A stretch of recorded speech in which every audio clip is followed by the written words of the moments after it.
nasty for me. Hey, Ryan Lane, let's get it. Too real. It's Jonesy in the morning. It's Jonesy. With shade and laughter me. With the shade and the laughter me. Come on, somebody. In your car, in the house, on the highway. Jonesy in the flyway. Turn your volume up, it's a party. We can do it again and again. Come on in, tell a friend and tell a friend. Let's get it moving like. What up, Jonesy? Hey, what a way to start a day. Go and say hi, she on her life. She too lit. Mouth too slick. I know that's right. Hey, Jonesy in the morning. Got to live nasty for me. Girl, it's giving nice time. It's Jonesy in the morning. Jonesy in the morning. With shade and laughter. Shade and laughter me.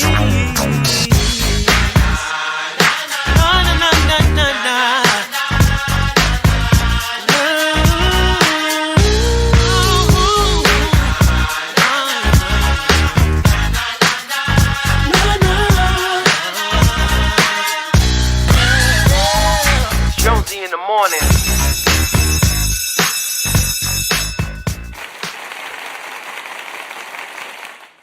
I almost died just now. Trying to put on a show. Ah! See? Y'all thought I'd be bullshitting. Man, I got a mind of its own. All right. Okay.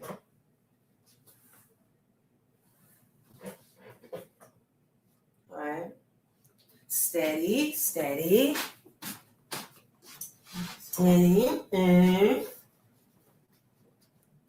I think that's good. Let me see. Yeah, we're covered. By the blood of Jesus. Oh. That was quite the stretch. Ow. Giddy, you stretch in the morning? What the hell? What is in your damn mouth? What the hell? What is that? A toothbrush? I can't hear you. I can't hear you, old man. Says the one who got a stretch. Ah, what is that? What are you doing? All right, wait. You can't start with me this early in the morning, Giddy. I'm not here for Giddy gadgets this early in the morning, Giddy. Giddy gonna get the gadget. Hold on, I need one more light. All I need is one light. Ugh. You want to hit it Can again? you hear me now? Yes, I can. Pink Chimps this weekend was sick. Gosh. That's why you're so stupid. So you got a thermometer? You got a thermometer because, oh my God, everybody that stand up on this show. It's called being around you too long now. That I'll give you. That is actually a fact. All right, I think we got some lights. If you missed it this weekend, it was crazy. It was sick. See, I got my pink chimps and turned me pink. You are hilarious. I love that you're falling into the theme of the show and not necessarily being the straight guy. Oh boy. I'm so sorry for the lateness today, guys. But this lateness of Jonesy in the morning today is brought to you by this. This is a gift that KJ brought me to the white party. He makes the best Henny lemonade this side of the Mason-Dixon. North of the Mason-Dixon, I think. West of the Eastern Star. And because I didn't get a chance to eat anything at the white party or do anything yesterday because I had mother obligations. When I finally settled down last night at 11 p.m., I started in with the Henny. So forgive me. Forgive me, girl. Sorry for what I've done. Forgive me, girl. Name the group and you win a prize. Ooh. Not you, Giddy, you're a DJ. Forgive me, girl. And now I'm about to. Oh wait, this is already water from last week that I guess I didn't get to because you want to be cutting water, which I restocked also.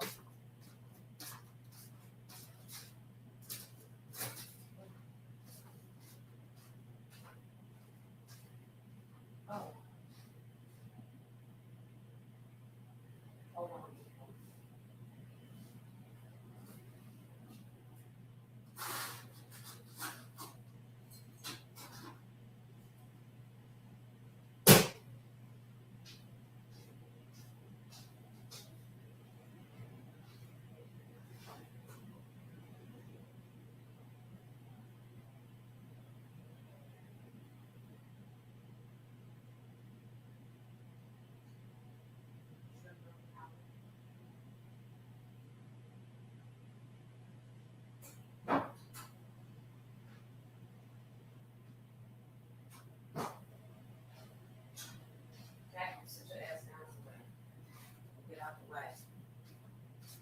Start the show. The hell you jumping and running around for? You ain't nothing but a little bitty itty bitty kitty. These lights are very bright. They're very bright. I don't even know that I need lights this bright. We're gonna have to bring the temperature down. Good morning, people. Come on over to the Pink Champs, y'all.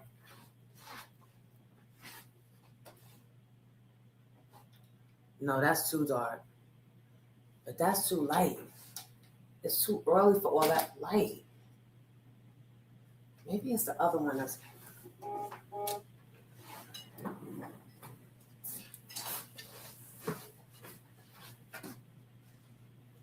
I don't know. Hold on. Give me 1 minute, y'all, to get this right. My three favorite people in this chat this morning. No shade to my moderators, but my three favorite, well, Kitty, you can't count because you're like family. Elaine and Grayson are getting stickers today. They're getting super stickers today. Elaine, Williams, and Grayson. And you know why?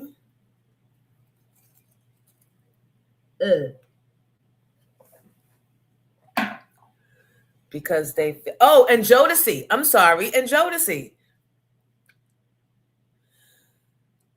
Baby, won't you just stay? Jodeci from Jonesy Page Morning Show. Nikki Nicole. I don't know if you have this video or not. Dana is your cousin-in-law? Oh my, wait, what video? I can't see anything. Nikki Nicole, come to the front of the class. Report to the front of the class. Let me see what's going on. Let me see what's going on. See, and look, this is real life. That Henny Lemonade hit so hard that I called the wrong school to report my son being late for a dentist appointment this morning. How you calling Bergen Catholic? He don't go there no more. That's bad. That's bad. That's bad.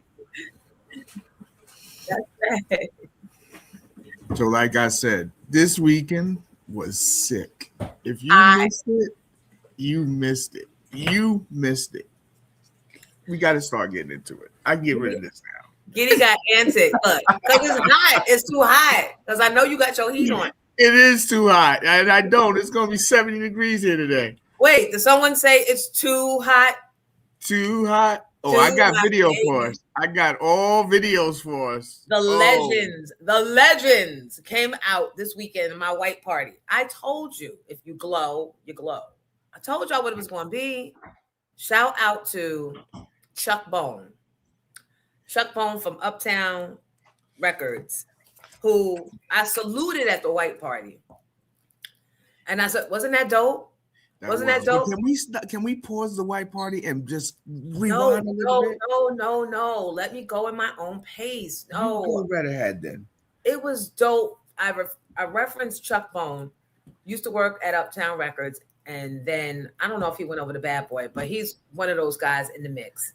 And I referenced him because I am big on giving credit where credit is due. Because if we don't stop and give people credit, number one, sometimes people feel like they didn't make a significant contribution. Sometimes they feel like someone else is trying to take credit for some shit they created. And sometimes people just need, you don't know what they're going through in their life, and they might need some recognition in that moment. They might be trying to tell their kids how dope they used to be back in the day, or their grandkids, and there's no reference because we didn't have cameras and shit back in the 80s and the 90s, right? But you got Jonesy. So I referenced Chuck Bone at the end of the night because I said, thank you for the concept of white parties. He used to throw an outstanding white party in the summertime at the Boathouse. How many of y'all bitches even been there? How many of y'all been to the Boathouse? I bet not many. You guys in here, come on over to YouTube. Please just down. You got the app on your phone. Put in Pink Champs the show. Muhad, good morning. Good morning. Yup. That's how drunk. I accidentally called Bergen Catholic this morning. How you leaving messages on your child? Don't even go there no more. Let them figure that shit out. How many of y'all remember the Boathouse? And out of y'all that remember the Boathouse, how many of y'all was there for the white parties? Classic. They were like, Kira! Kira. That's my friend Kira. Another Bergen mom, but Kira, we call her Penny because she be getting burnt she be cooking all the time. I call her and she burns herself, so we call her Penny. I know, it's not funny. Kira, I love you back and I miss you. And you probably, I don't know if you can go on YouTube to watch the show, so I'll leave this here for a little bit. But everybody else, come on over to YouTube so we get this party started. Anyway, Boathouse in the summer. It was like a first Friday party because you didn't know until the day of, kind of, maybe a week out. But you had to be invited, right? The best parties, all white parties at the Boathouse at Tavern on the Green. And it's a stain in my brain, but a good stain, right? So when coming up with the concept for our fundraiser for Jack and Jill, I came up with the concept of they probably said white party, and I remembered his. So, but you guys missed a great one. It was loaded with surprises, but we got to start with Friday, and now we have 101 people in there. If you are not Kira, come over to YouTube at Pink Champs The Show. That's where it goes down. Now, my shirt says something very important. Tomorrow is not promised. Cuss Them Out Today by Jonesy Angelou. Hey, applaud me for forward thinking and protecting the law. Yeah, don't hold that stress inside. Let them niggas have it. All right, okay, good morning. Let's do a roll call, and Giddy's going to get to it because Giddy's my main man. He was there from Friday night at the first live broadcast of Pink Champs at Skylark. He was there from then, went home, took a 30-minute nap, met us at the white party, got up the next morning and did his familial obligations as well. So Giddy, where are we? Well, starting off for Friday, a big shout out to Jodeci for coming through. Jodeci, and Jodeci, let me tell you how your skin had me off. Did you see me in awe? Jodeci's skin was glistening brown, but it wasn't greasy. It wasn't moisturized. It was like a natural butter soft glow, like clean, and he was well manicured, but not too much, not over the top, where it's like, all right, bro, It was perfect.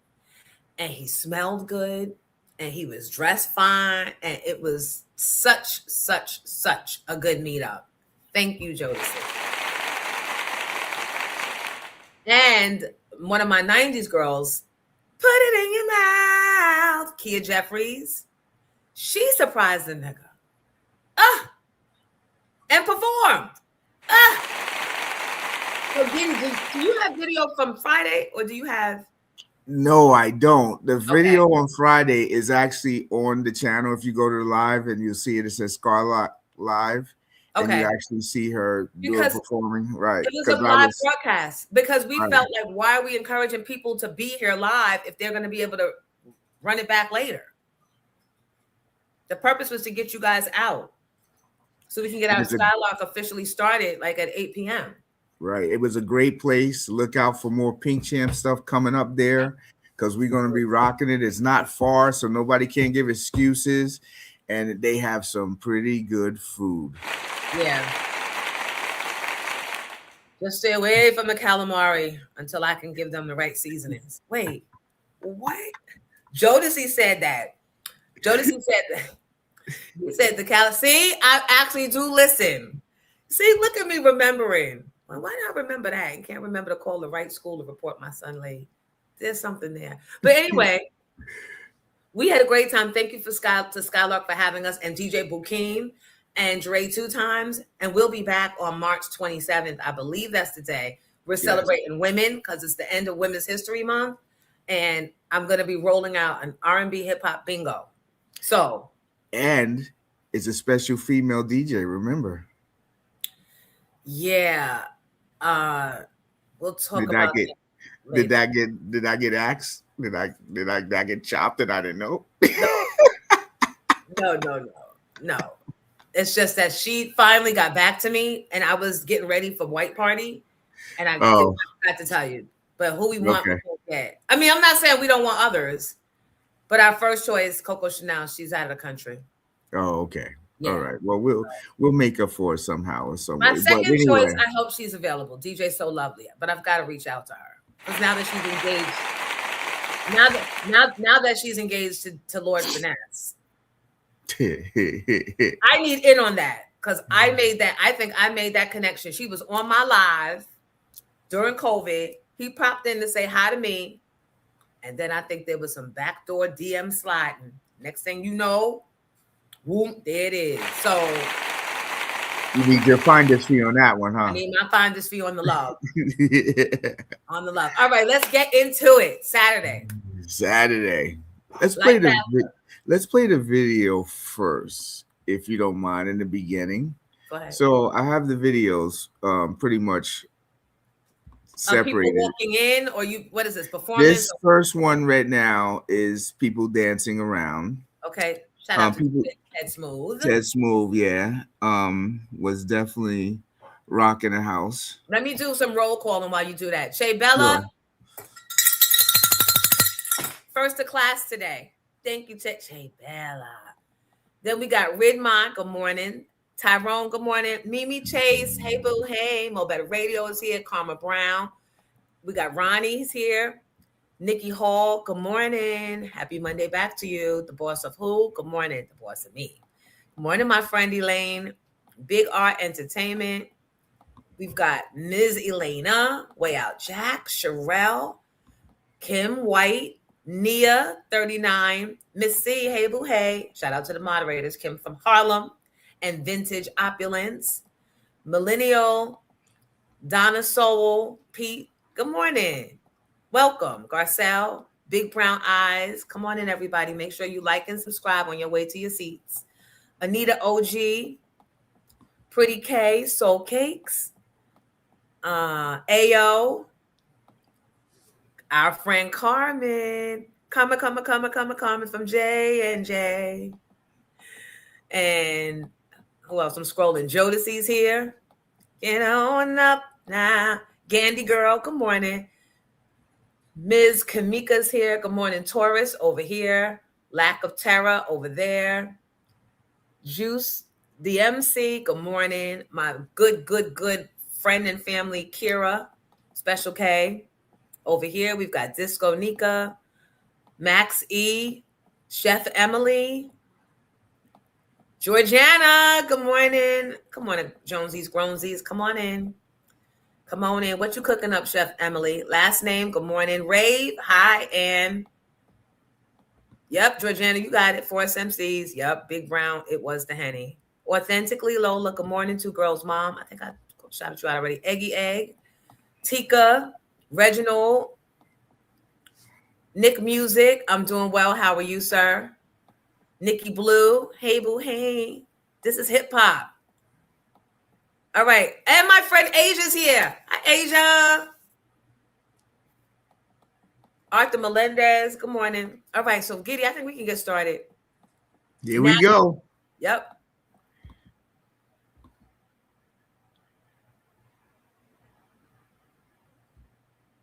One, two, three, go!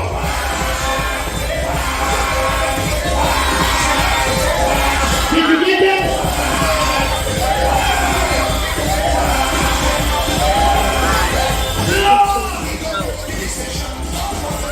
Okay, and go that way. Go that way. Everyone, reverse that. Go that way. Let that test loose it. Go on the birthday girl. Let's go. This is how you party with that spoon, baby. Miss Jones. Hold on.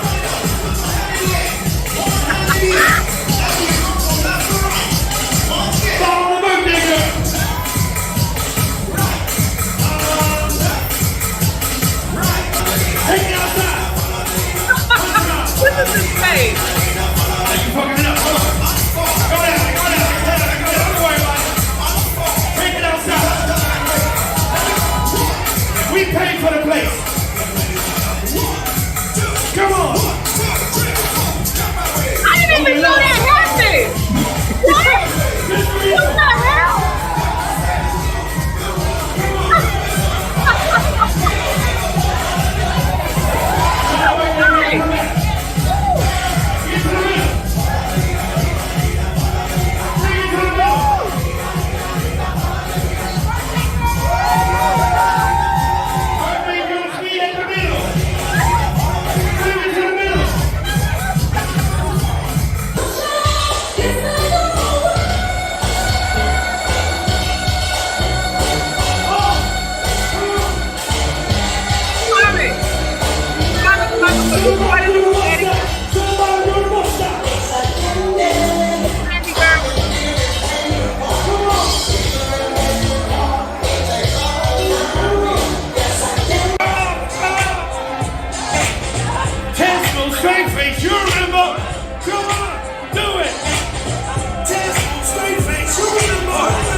Oh shit, Cool from Cool in the Gang is in this motherfucker. Hold on, here we go. Bitch, you're still in style. Bitch, you're still in style. One time.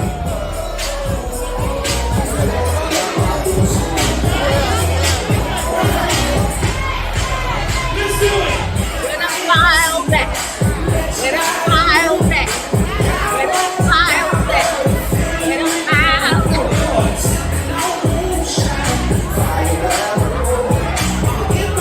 Gotta get to the all white. Let's go. Come on.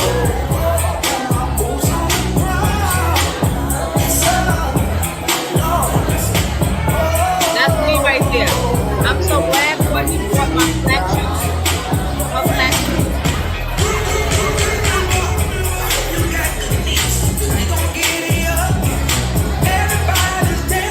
Listen, you get this happen to me.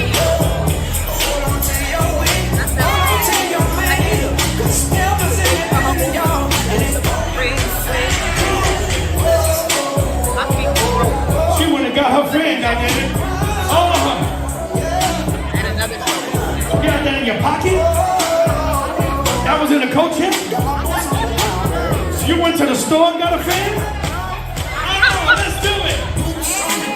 One time. Now we got it. You don't get what she said. That's Grayson and Elaine.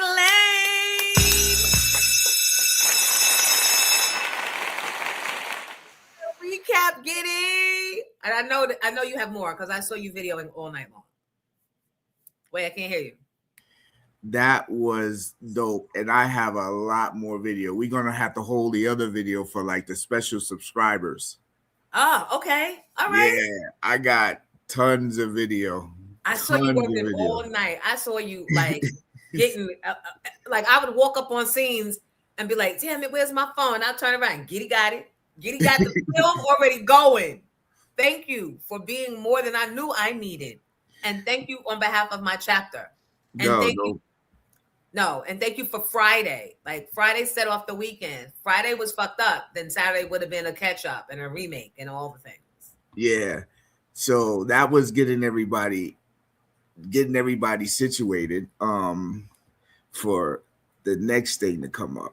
Are you ready for this? Are you ready for this?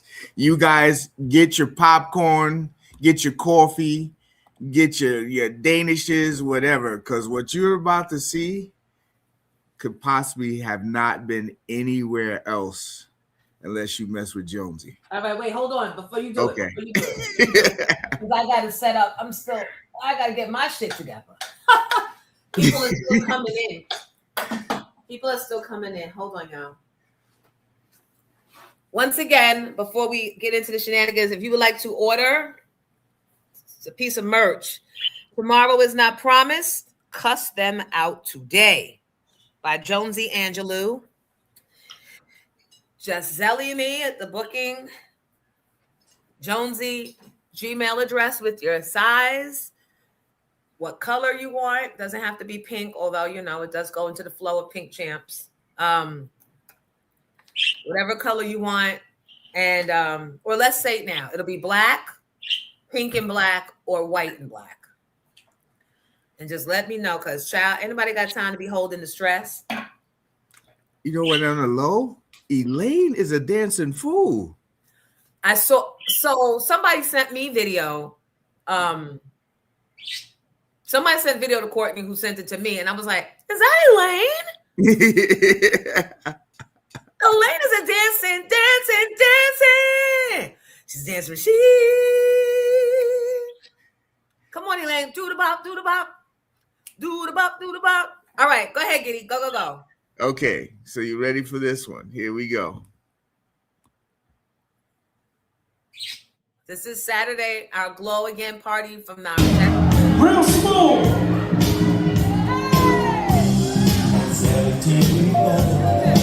You know who that is?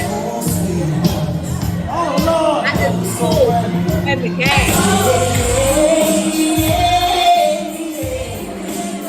That sounds good. I know who that is.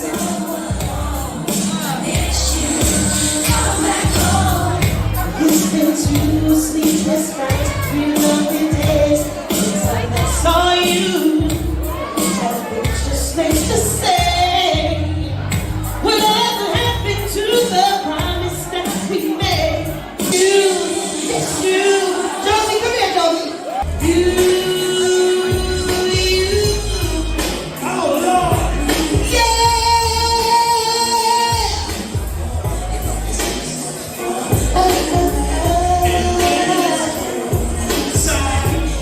Come on, you can sing too, Sam. You know I got background. I got the background. Come on, one verse.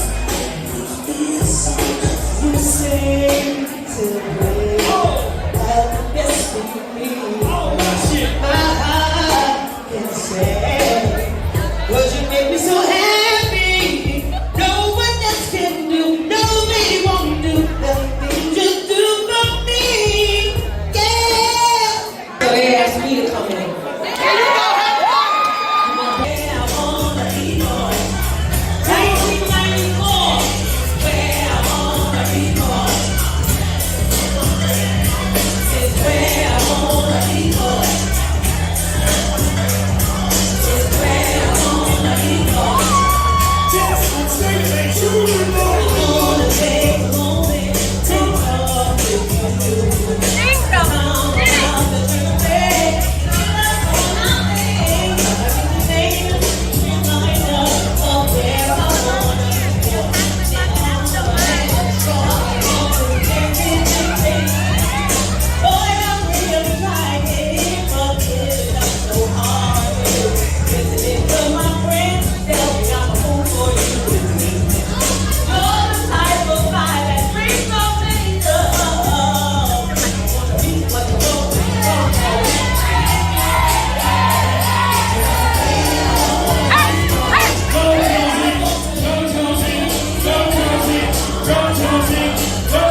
she gotta do? Slow down. Yeah.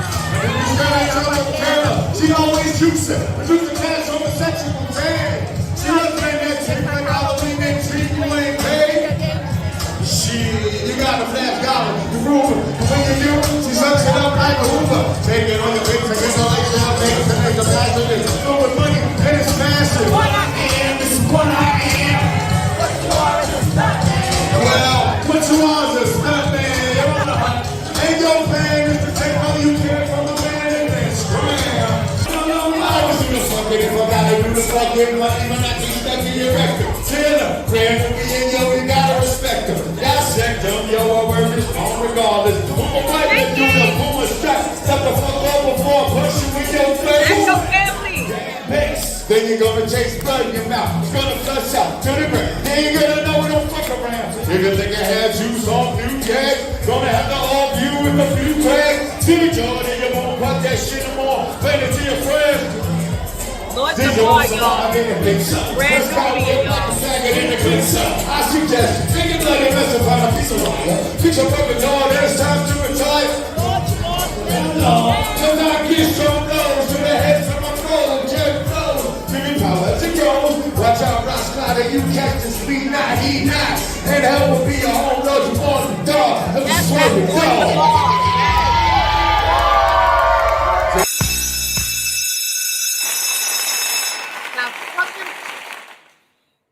Stop fucking playing with us.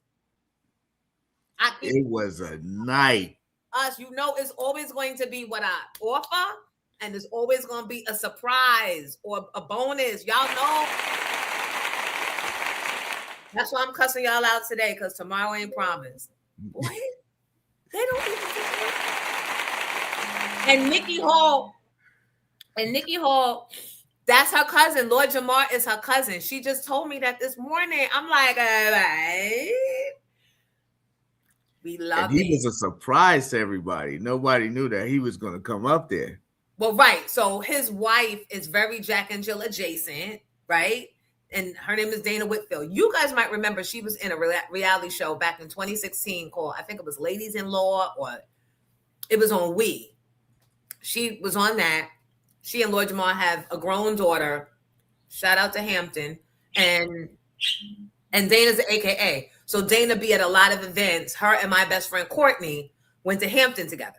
So we wind up at a lot of places together. And then Dana and me and Monifa, we also wind up being in some places together. But the three of us have pricked our fingers and rubbed them together and promised never to divulge that place. So different circles. But so when Dana came and she had him, I was like, what? So I was like, come on, God, you gotta spit some bars. And he is one of the real OGs that will always just get into the moment with you if he fucks with you. Some, you know, some artists be on some, post it up there, but don't want to. He was like, sure. And had his all white. This is why I'm telling y'all, y'all slept on the all white one night, all white. Christina, she said she rolling up. Stop. I mean, you could say, she said she rolling deep.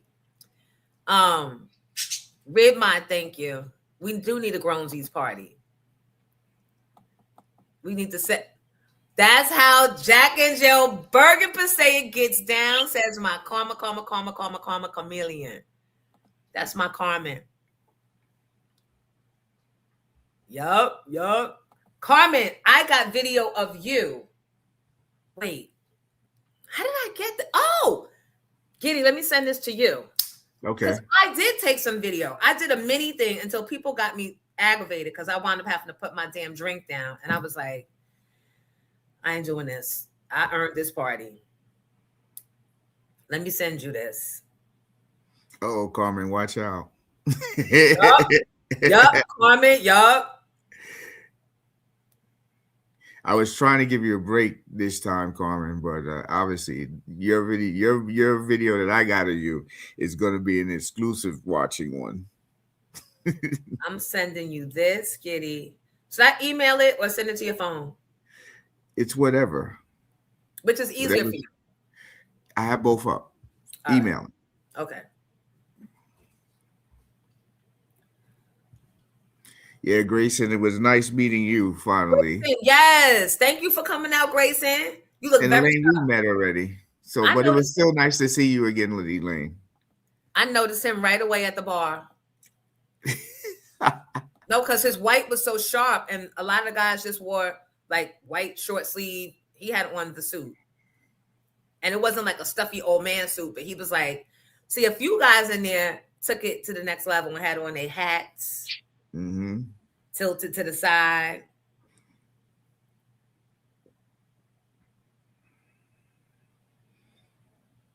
Like so.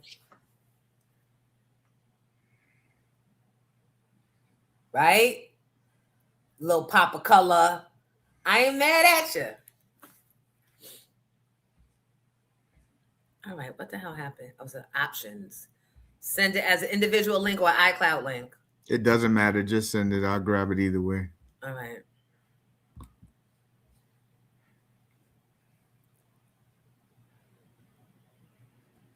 But you didn't notice when he told them when they were dancing to take it outside? No, where the fuck was I? I'm like, I didn't even know that was so dope though. And they went. They went. Carmen, did you notice that, Carmen? I wanted to see if they were going to go out, because he was like, "We paid for the place." We did. We did. Oh my God! Let me tell you how much we paid. Because at the last minute, we were like, "Please don't let us go past 220. Please don't let us go past 220." All right, I'm trying to send this shit over. It's doing the same thing it was doing. Files are sent as drive links. Okay, I can't do all this. Okay, wait.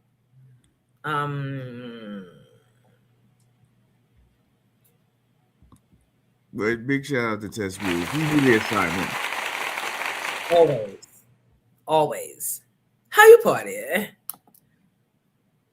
All right, maybe this will work.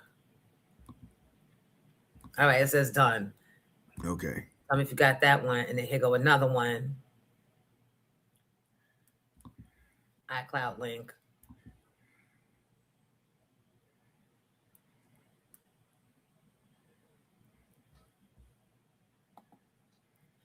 And it got hot in there. You know why? Because it was like the first day of really warm weather. I got the first one. So I think the heat might have still been, I don't know, but we wound up opening all the doors, putting the air conditioner on. Nikki, that was a dope. That was a dope gesture of your cousin, Nikki. Because the dudes, and I got a video somebody sent me of him performing.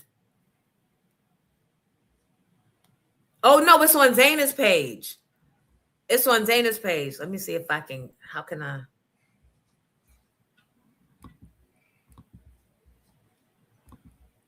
Well, before we get into that, I'd just like to share some cute pictures of me that I took in my house, some action shots, just some little.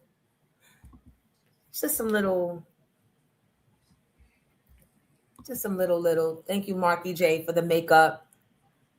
It was giving Pix 11 all over again. Thank you very much. Ow, ow, ow, ow. Got Shay to cooperate and take some pictures in the house. I ripped that pony off. All them damn hairpins shifting. All right, so Grayson, thank you. Giddy, email that picture, both pictures, please. Elaine, it was great to meet you as well. Jonesy and Giddy had a great time. All right, this is so good. Yeah, we got to recreate that for the Jonesies Grownsies. Thank you. Carmen said, Lord Jamar totally understood the excitement. He was fired. He was what we needed and didn't know. He was what we needed and didn't know we needed. Loved it. Loved it. Loved it. Thank you, Jawan. I'm glad it was a success too. Go ahead. You got more video? Yeah, I'm ready for the first one that you sent. Okay, go ahead.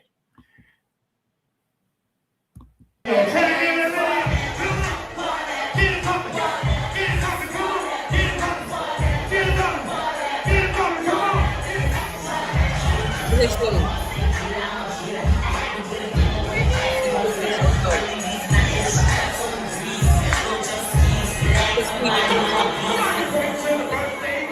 Let's do it. His crew is the one that brought that Henny lemonade.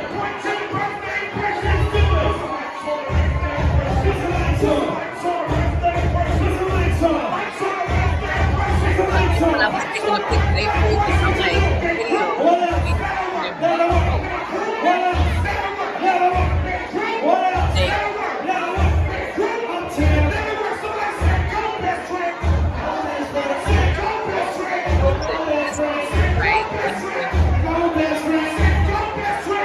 video. That's our president. One time.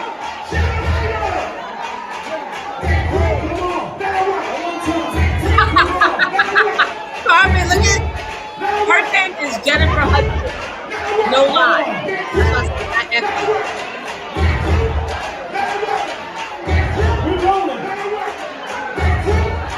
Carmen is in that room back here. Okay.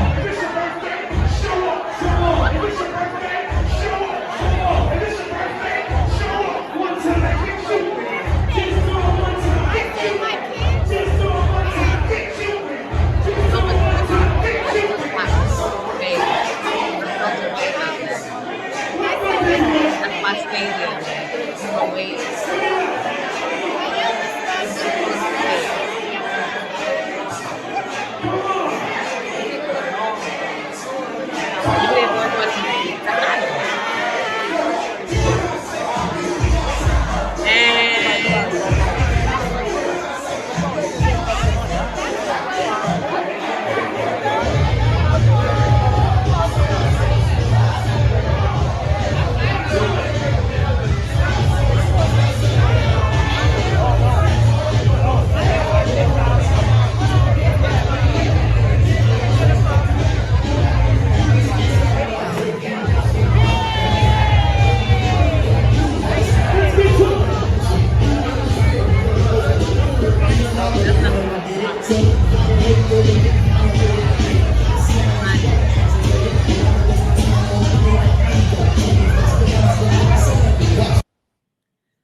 I sent you another one, right? Yeah, you sent me another one. I'm gonna load that one. Here it is. Here it is. Yeah, that's the one with Carmen, cause she right in the beginning. Okay, hold on a second.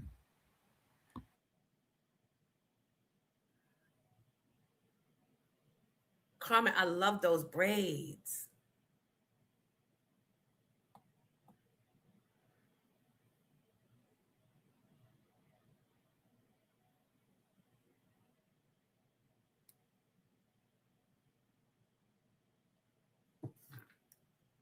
I sent it to you again. Zach Max, I wanted to go, but I'm going to Puerto Rico in 2 weeks for my birthday. Happy birthday in advance. Yep. Hold on to your coins. Don't waste them on Jonesy. Go and do you. That is the assignment, child. Skylark was amazing.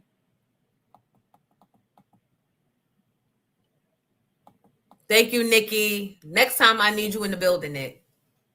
Nikki Hall. Georgiana, next time I tell y'all. Thank y'all. I'm getting a BBL today.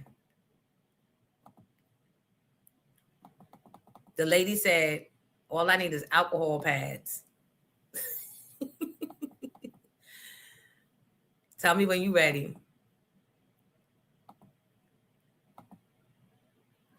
And Carmen, tell me when you're ready. Yeah, well, I'm ready. I hope Carmen's ready. This should be the second one. Yes.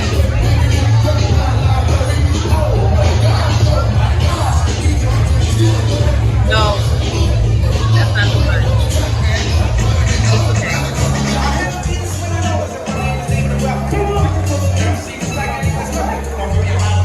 That's what we first saw.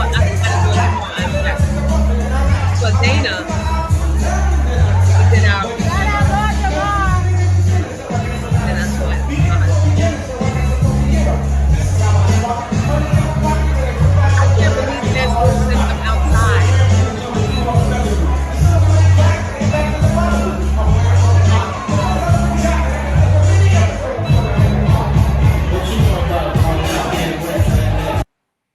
You said so. You gotta wait 2 years for the next one for the white party. So Yeah, if those are the two you just sent me, there's another one. I just sent you a third one. Yeah, Okay.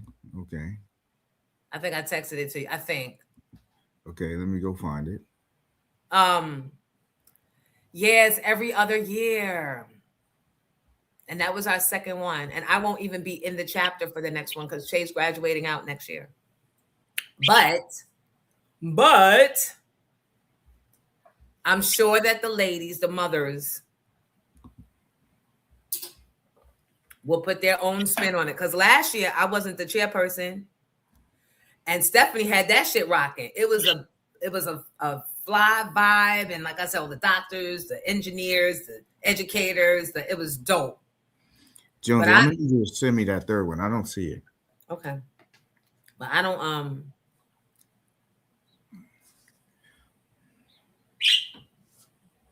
and come on, Cool in the Gang. How Cool in the Gang come to your party and be sitting there with his Lake Cool champagne? Lake Cool champagne, who it should be starting today, is an official Jonesy in the Morning sponsor. Well, I think they want to be the Pink Champ sponsor. All right, I got to get my shit together. But in the meantime, let me send it over to you. But you know what I also found out there, speaking to the young lady there, for those people that think that that champagne's a little weak, they have a whiskey too. And they were serving it at the party. Who does that? Yep. They have their special cocktails that they make with champagne, and they have names for them. And they actually ran out. It was so good. They ran out. People were waiting in line for them to make another batch. Now, my disclosure, I didn't drink any because I don't drink. I already told you guys, but I heard it was the bomb. It was so good, and it was cool. Remember, it got a little warm in there for a moment. It was cool. The glasses it was so perfect. As soon as you came in, they were right there, which wasn't our original setup. But I forgot to relay to Tara, who was on the committee for decorating. Shout out to Cheryl Allen. Oh my God, who did all the decorations, who did all of the everything you see. Cheryl Allen. Good morning, Marco. Cheryl, I told you, is my friend from Freehold, New Jersey. Her and her husband Donald came all the way up from Freehold early in the day and decked the place out. And oh my God. Yeah. So thank you for the support, tolerating all the shout outs for Glow. But if you glow, you glow. Who you thought was T.I.? Or you thought I'm fuck Lucy B up? Stop. Nikki Blue, don't worry. The good thing is that I was a huge part of that event. And now that I got Giddy to handle the tech stuff, we can create the same type of vibe. I mean, actually, that's kind of what I do wherever I go. Good morning, Dad. I know my dad's in here whenever I see 151 or 150 or the numbers 115 or 511. Did you get it? I got it. Here we go. Here we go. Carmen.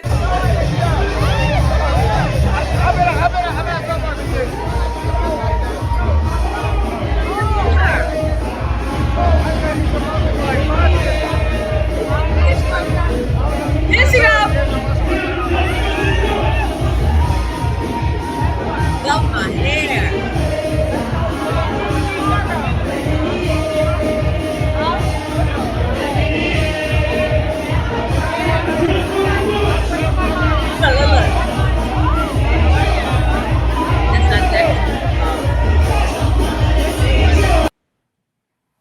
Carmen always be the life of the party. Those braids look good on you. So Carmen also is the woman that gave me the hairdresser to go to for my ponytail. Let me give you a little story. So in my mind, I'm thinking if there's not different types of gel, blow dryers, and a bunch of women in there waiting with hair wet and ordering food, that I'm not going to get the ponytail I desire, right? You know, I walk in and it's completely not that. Actually, I walk in and the first person I see is Chrissy, Jim Jones's wife. No, I think we need a I think we need.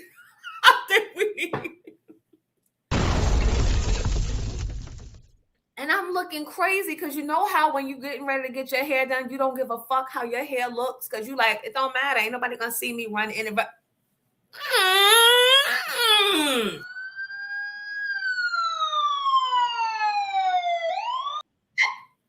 And it was only like maybe it was just me and Chrissy sitting in the thing. So I walk in, she's standing up on the phone handling business.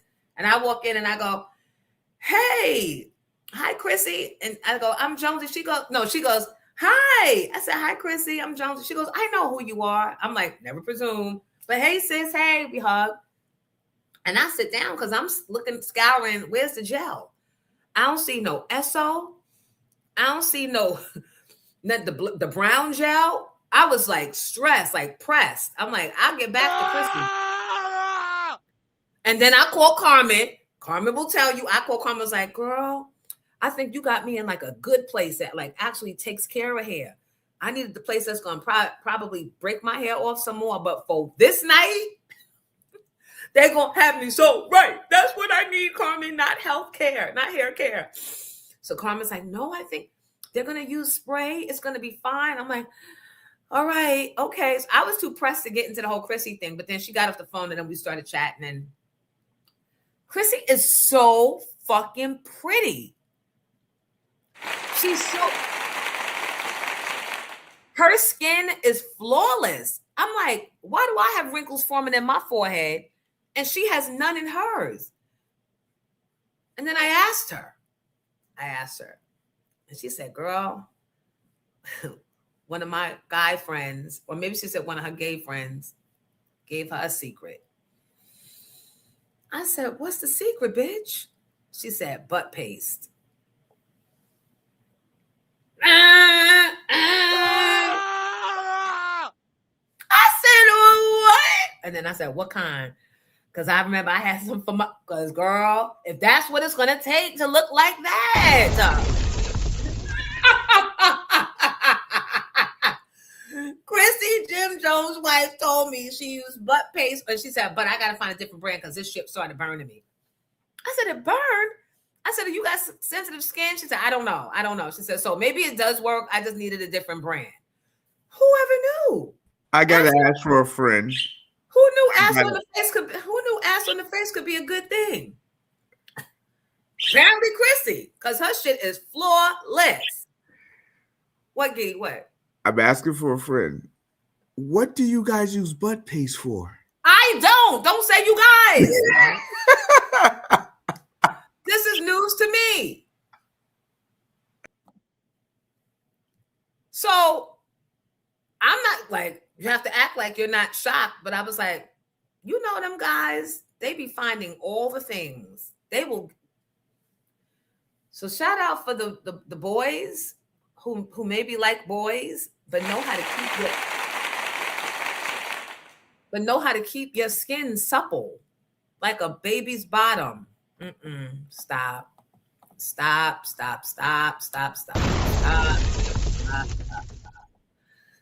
Butt paste.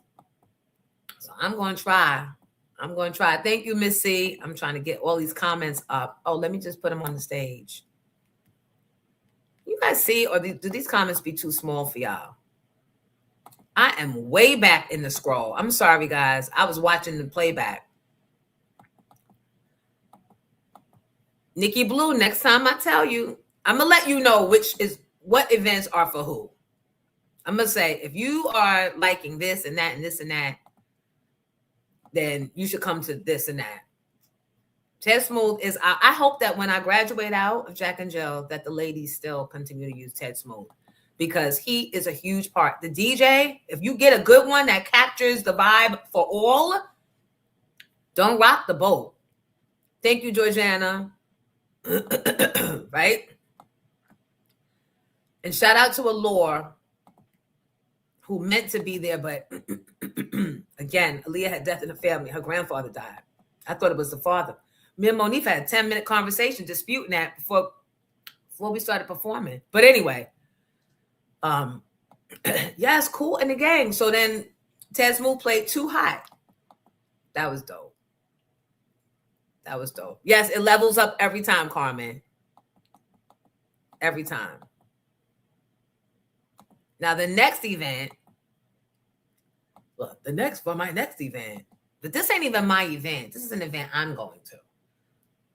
This is an event. I be knowing the events to go to. Now that I'm up here in Bergen. What? And it's like the ladies that you want to be aligned with, they all know. They all know. They prepare seasons ahead because they're like, I know in January it's going to be this. In May it's going to be that. In June it's going to be that. And they be knowing. I'm just finding out. Remember I told y'all about them links? The Lynx throws a good party, and the Lynx do not hold back any costs. They be having the big, fluffy lobster tails, the fluffy shrimp for everybody. Like, you pay for your ticket, now you going to pay for your ticket. But, baby, you going to drink that in the open bar, top shop. Like, what? Child, I ain't never met a Lynx event that I did not appreciate. Elaine says she stuck to one Lay Cool. So this is what I want you to do. Ask for Lay Cool champagne whenever you're out. Because if we ask enough, then the restaurants will start carrying it. Because I really want to support them. Because they're supporting us. Oh, and the picture booth. So there is a video. Where is it? Somebody sent. Where is it? Oh, this is Mr. Cool. That's Courtney's mom. Right? Because they were the two, I want to say the elders in the room. So we were like, can y'all go sit over there and talk elder stuff? How you talking elder? So wait, me and Giddy did all of this, right? Here goes Cheryl. Wait. This is Cheryl. That's her husband's on it.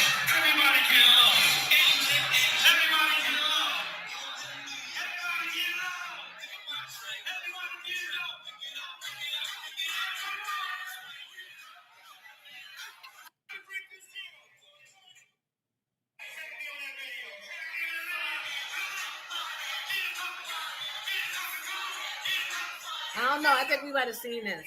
Yeah. Let me go in Dana's thing. It was a time. It was such a good time. And I don't always, everything don't always be as you imagine or as you wish. So I'll be holding on. So this is Dana and Lord Jamar. Lovely couple, right? Right?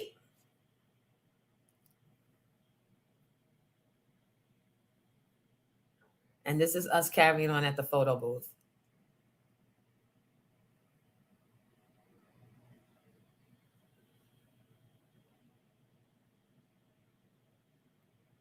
Love Dana.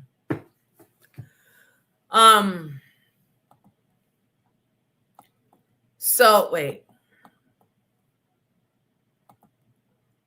Yes, we're gonna do a world tour. Jonesy's Grownsies.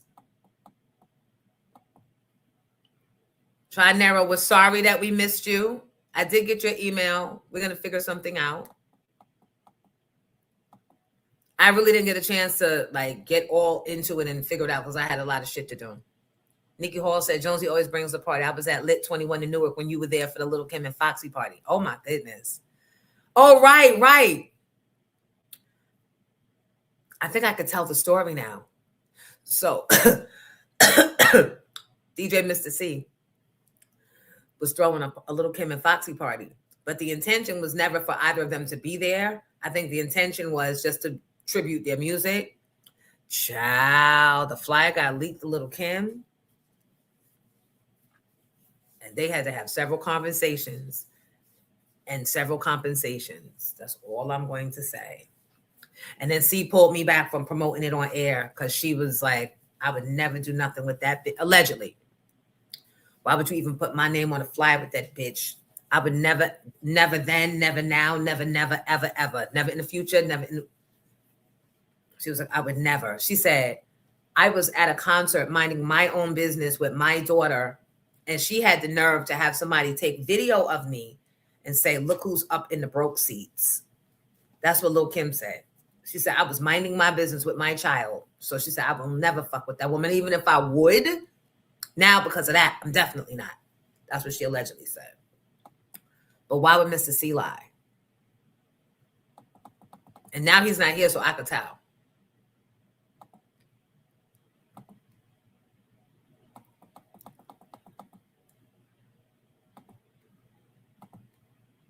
Did she notice me? She did. She did. Because when I walked in, she stopped. Like, because who's expecting me to be in Teaneck? I don't want to, it was like a Dominican, but you don't know that, right? And they did wind up being able to put the ponytail on. It was just different. And I don't think I got that much damage. But when I walked in and I saw Chrissy, I saw her and it was like, but again, I'm looking for the brown gel, at least the green gel, some edge control, some space looking hair dryers, you know, the typical at a black girl salon. That's what I was paying attention to. But then we started talking, me and Chrissy. She told me about the butt paste on the face. She said she might do a podcast. Because I said, what are you doing now? You working on any project? She was like, not right now. She is so fucking beautiful. She is so, oh my God. She said, I might do a podcast. She said, I think that might be fun. And then, you know, I went in for the kill.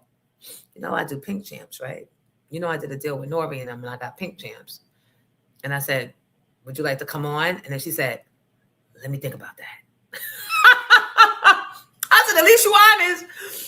Giddy, I said, at least you honest. You like, I'm not going to let no happen chance on a Saturday afternoon in a beauty salon catch me off guard and have me commit into some messy boots.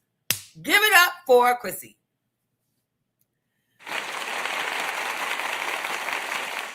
She knew how to do a gentle pushback without knocking me on my heels, right?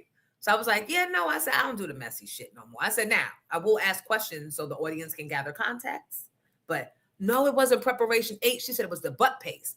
And I think she meant the butt paste. So when you're trying to keep the diaper rash from coming, you got to put that thick paste on. Yup, butt paste. Yup. I think Chrissy's holding on to her mole like I'm holding on to my gap.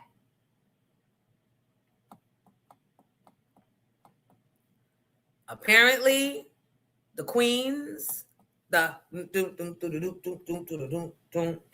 know something about the butt paste that the rest of us do not. But if anybody can help me with these fucking wrinkles in my forehead, ciao. Athletes use it too. I mean, are we talking about, what's his name? Royce Reed's ex?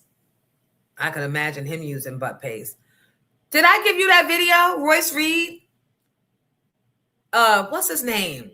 The basketball player that took her through all them trials that she got the child with. We got the video because we need to get the show on the road. Oh, let me invite Mike Sean. Ooh. You mean Dwight Howard? Dwight Howard. Yes, we have it. Georgiana, thank you for lunch today. Let me send this to Mike and see if he can come on.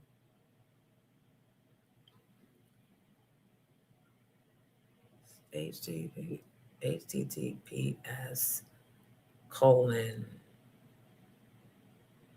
StreamYard.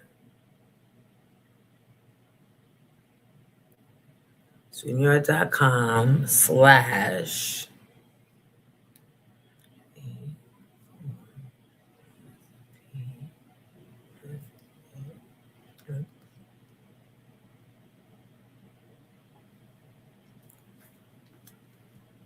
Hopefully he can join in. Really? Nikki said, that's true. When my mom had bed sores, it cleaned her right up. It tightened the skin. I wish I had known that from my mom. Those bed sores were horrible.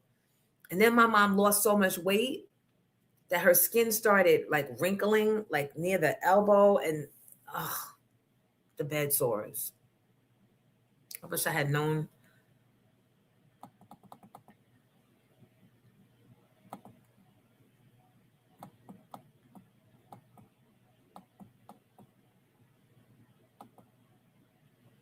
Zinc oxide. Is that good or bad? Well, apparently it's working. I don't know. She didn't say if it could do for the wrinkles on my forehead. My doctor said just stop scrunching it up. But I mean, Desitin maybe.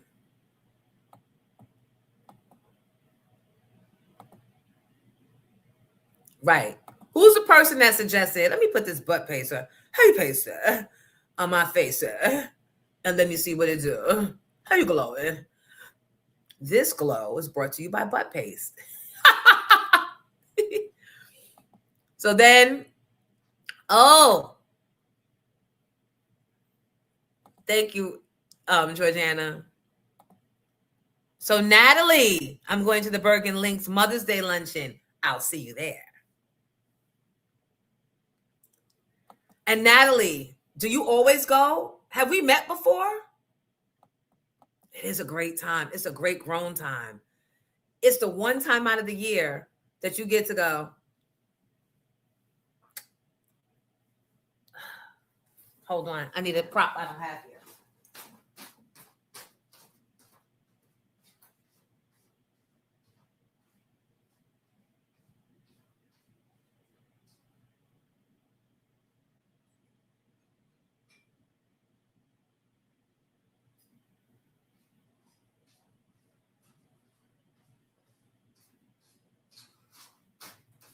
Going to the Links Mother's Day tea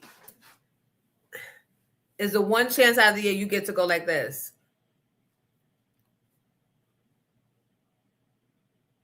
Hello. Have you ever been to a leper colony? Oh. Now let me put this Odyssey shit in the trash. That's the one time out of the year you get to do it.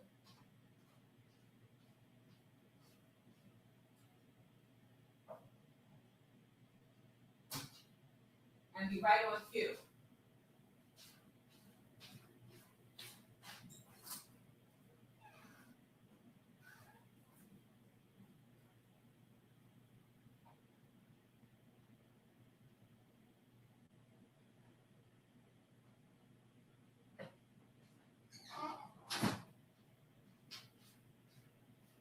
Let's do it. Let's do it.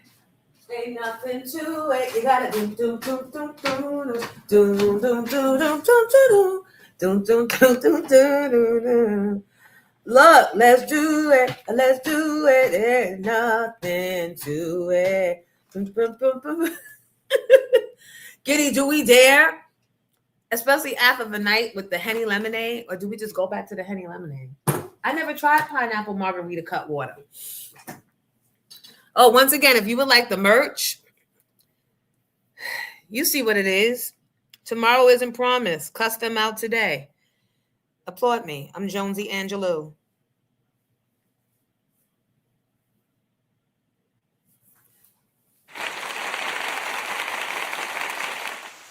Send the link. What's the price? Guys, what's the price point for this shirt?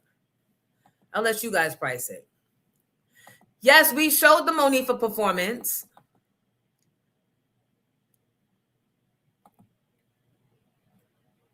Thank you. Yep. The links go all out. Nikki, me too. That's why I'll never take them off. Thank you, Big R. Can you guys hit the like button? I'm starting to feel away. What?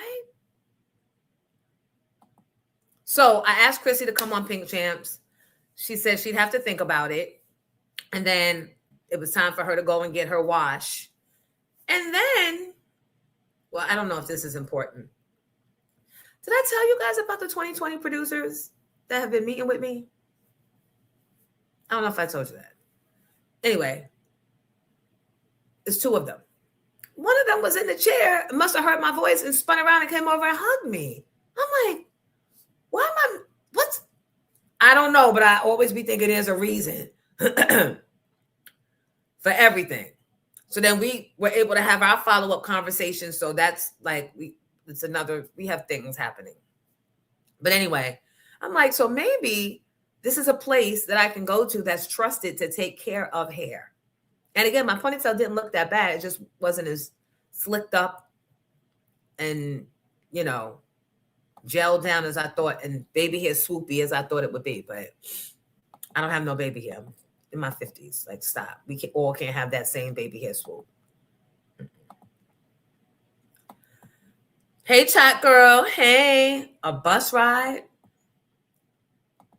Yes, and we'll let our sponsor, Nationwide Bus Charter. Thank you, Nick. Nationwide Bus Charter would like you guys to know that if you have any interest in going to the, is it the FIFA or the FIFA? Any of the FIFA tournaments? I think it's FIFA. FIFA. Somebody tell me. Somebody call and tell me.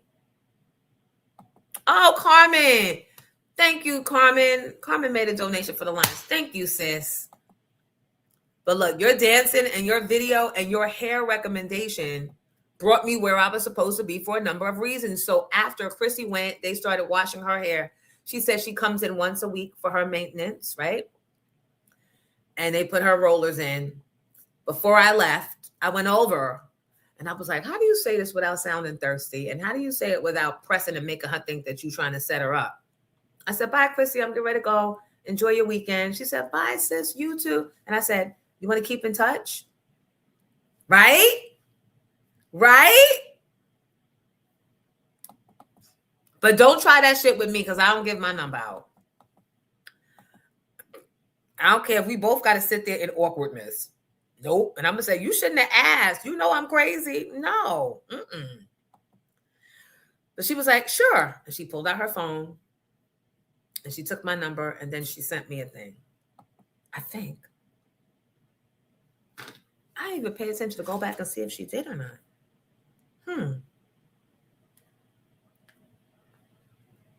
Maybe that was the 1-2 switcheroo.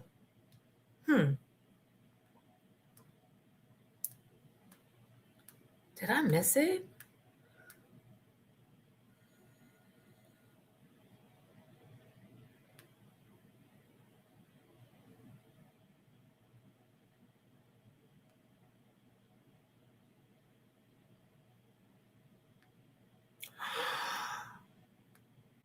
You dirty dog. I think it was the 1-2 switcheroo. Chrissy did the 1-2 switcheroo. It's all right, because I know where you are once a week.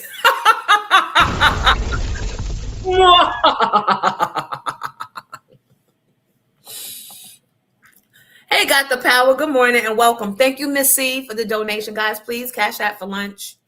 So are we cutting up or are we not? Because this is water right now. I'm trying to coat my stomach. How you coating your stomach with water?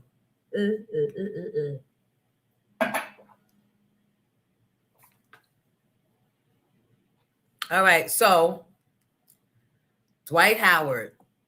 Do you guys know the story? Yes, T-neck roll. Yup.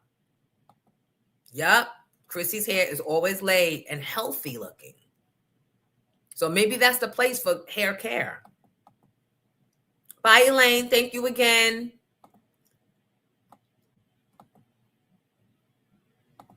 But so, and I'm assuming that her and Jim are still together. Right. I forgot. She probably don't want, me to ask her anything about that. I don't know. Pink Champs ain't about your man. Motherfucking Dwight Howard got my nerves real bad because I seen that girl he married crying. We got video.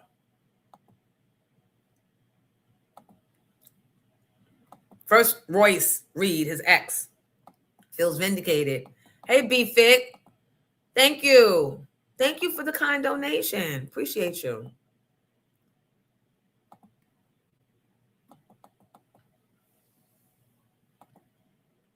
Oh, bed sores, Manuka honey.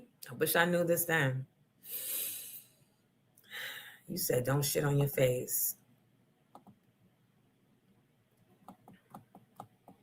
Bodro's butt paste. I think that's the one I had for Che. Jonesy, I'm sitting here waiting for the My Union dentist ghetto ass local 371. The receptionists are talking and cursing about a fight they had this weekend. Huh. Thank you, Juwan.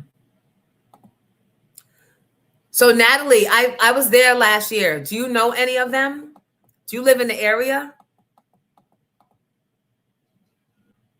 I haven't gone up to speak to you, but I will this year. I have seen you in places, Oko LP, but I never came to say hi. So I will this time. Girl, if you don't come and be a Jonesy Gronesy and let's sit and kiki and carry and get put out together. Because real Jonesies Grownsies get put out of places together. True Jonesies Grownsies will ride out together. Anna, it's okay. You are here now. All right, so Royce Reed feels vindicated and was like, all this time y'all thought it was me. Now this bitch is crying. All right, Giddy, can you play the video? It's everybody else's fault? Wow. So you just don't think any of us fell for the antics either, right? None of us fell for the narcissism. Are you crazy?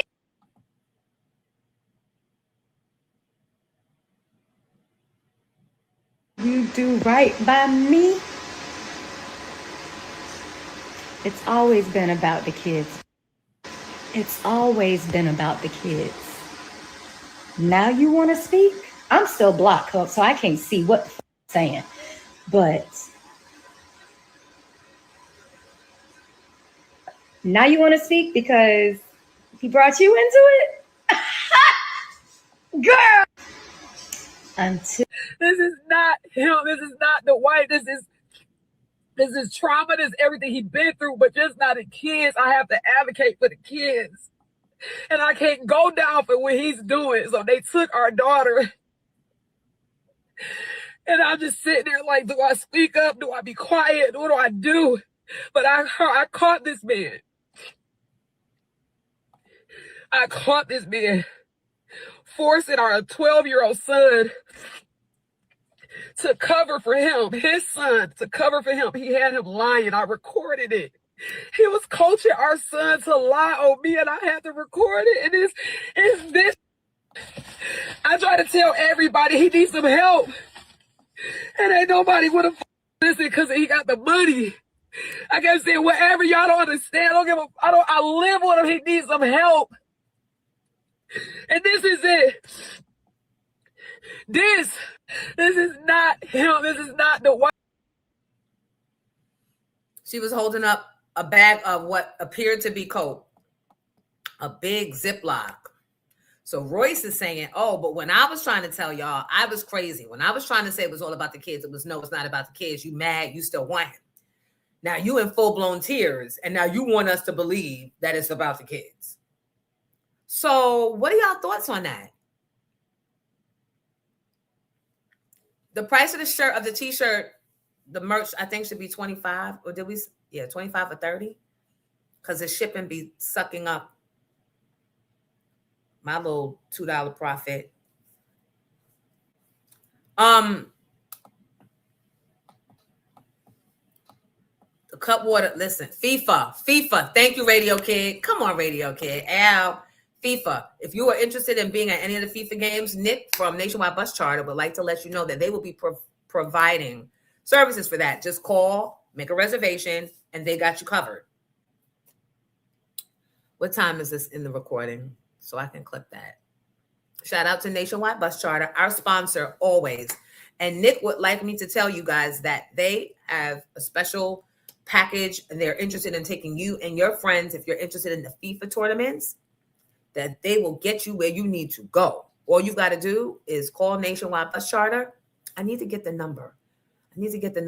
And I'll wait for them to give me a specific number, because I hear they're already like selling out booths and stuff at the stadium already. It seems to be a big thing. And so it would mean a lot to me, because Nationwide Bus Charter keeps this show going. So you don't have to. FIFA. Thank you, Harry Hoover. Thank you. The World Cup. Yep. Thank you, guys. Everybody. Here I am talking about Fife Dog. On point, Tit. Giving your commentary on Pepper and Tret's daughter boxing match, baby. Yup. After we finish talking, I need comments on the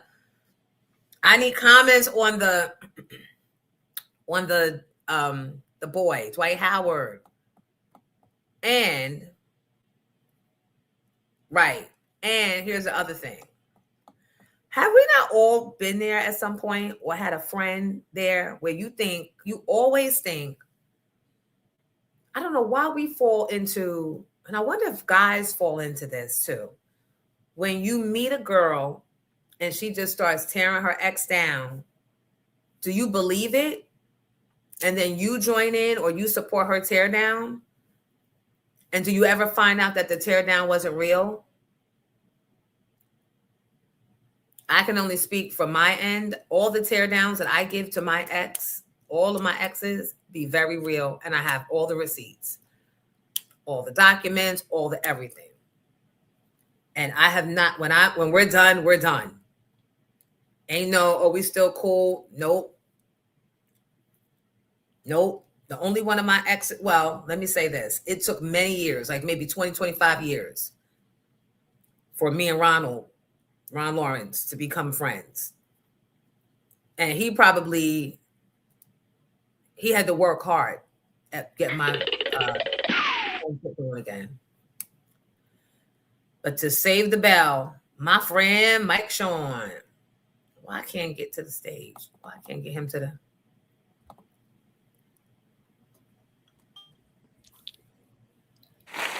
Hello. Good morning, birthday boy. Good morning. Good morning to the man that set off Pisces season on the left. Yes, I did. Yes, I did. How are you this morning? How's everything going? We had such a great fucking time this weekend. We did the Pink Champs live broadcast. Oh, yeah. So guess who popped out?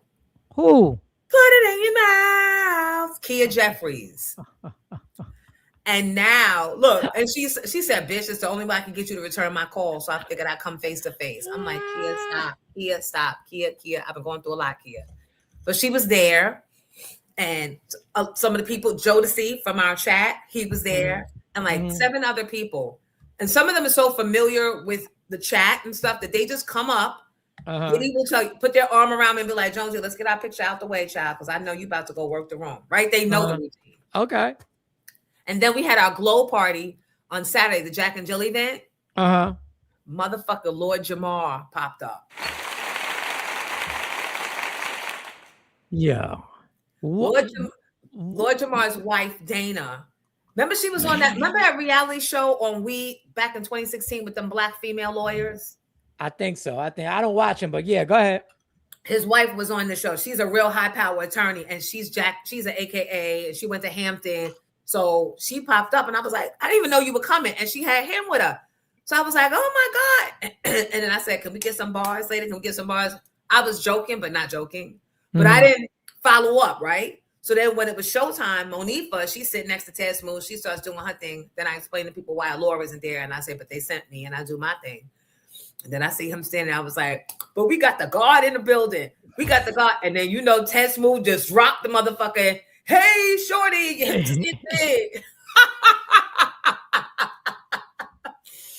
he was on tour again. Oh my God. Because he didn't do just one. He kept them coming. So it's the curse. It's our generation. If you did something in this business that's significant and your joint comes on, even if you're not scheduled, even there is no payment, something in your body says, I have to get up.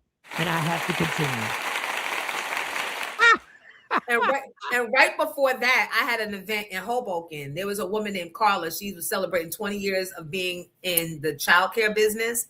It was at the W in Hoboken. Who knew that shit was the best kept secret? Really? Niggas go there, I think, just to like the bar is like popping with people got money. And she had a whole casino room. She had a separate room. And then when I read the lineup, the run of show, I wound up introducing the Married to Medicine chick, the doctors. They're her friends. I'm like, Wait, what? I'm reading, I'm like, So coming to the stage to give her love for Carla is Dr. Simone from Married to Medicine. And through the crowd comes Simone. She was laughing and talking to her friends, got her drinking. And then 2 seconds later, Lord Jamal came on. No. 2 seconds later, Tretch came on. I'm done. Good night. That's what I said. What?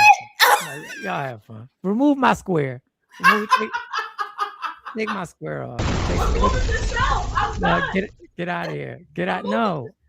Remove it yourself. I'm done. No. Tretch just came out of a curtain. And we weren't on the stage. It came out of a curtain. It was like, yeah. When I heard Carla was having an event, they asked me if I could come pull up and do one song. And I said, hell no. I'm going to do 4. And then it said, you down with OPP? Hey. Yo. That is funny. And then it's always the hug. And then he's incorporating me in the song. Like he turns around and goes, Miss Jones, no. It's hey, oh. It was. Did you have to do all Vinny's parts? No, I'm playing.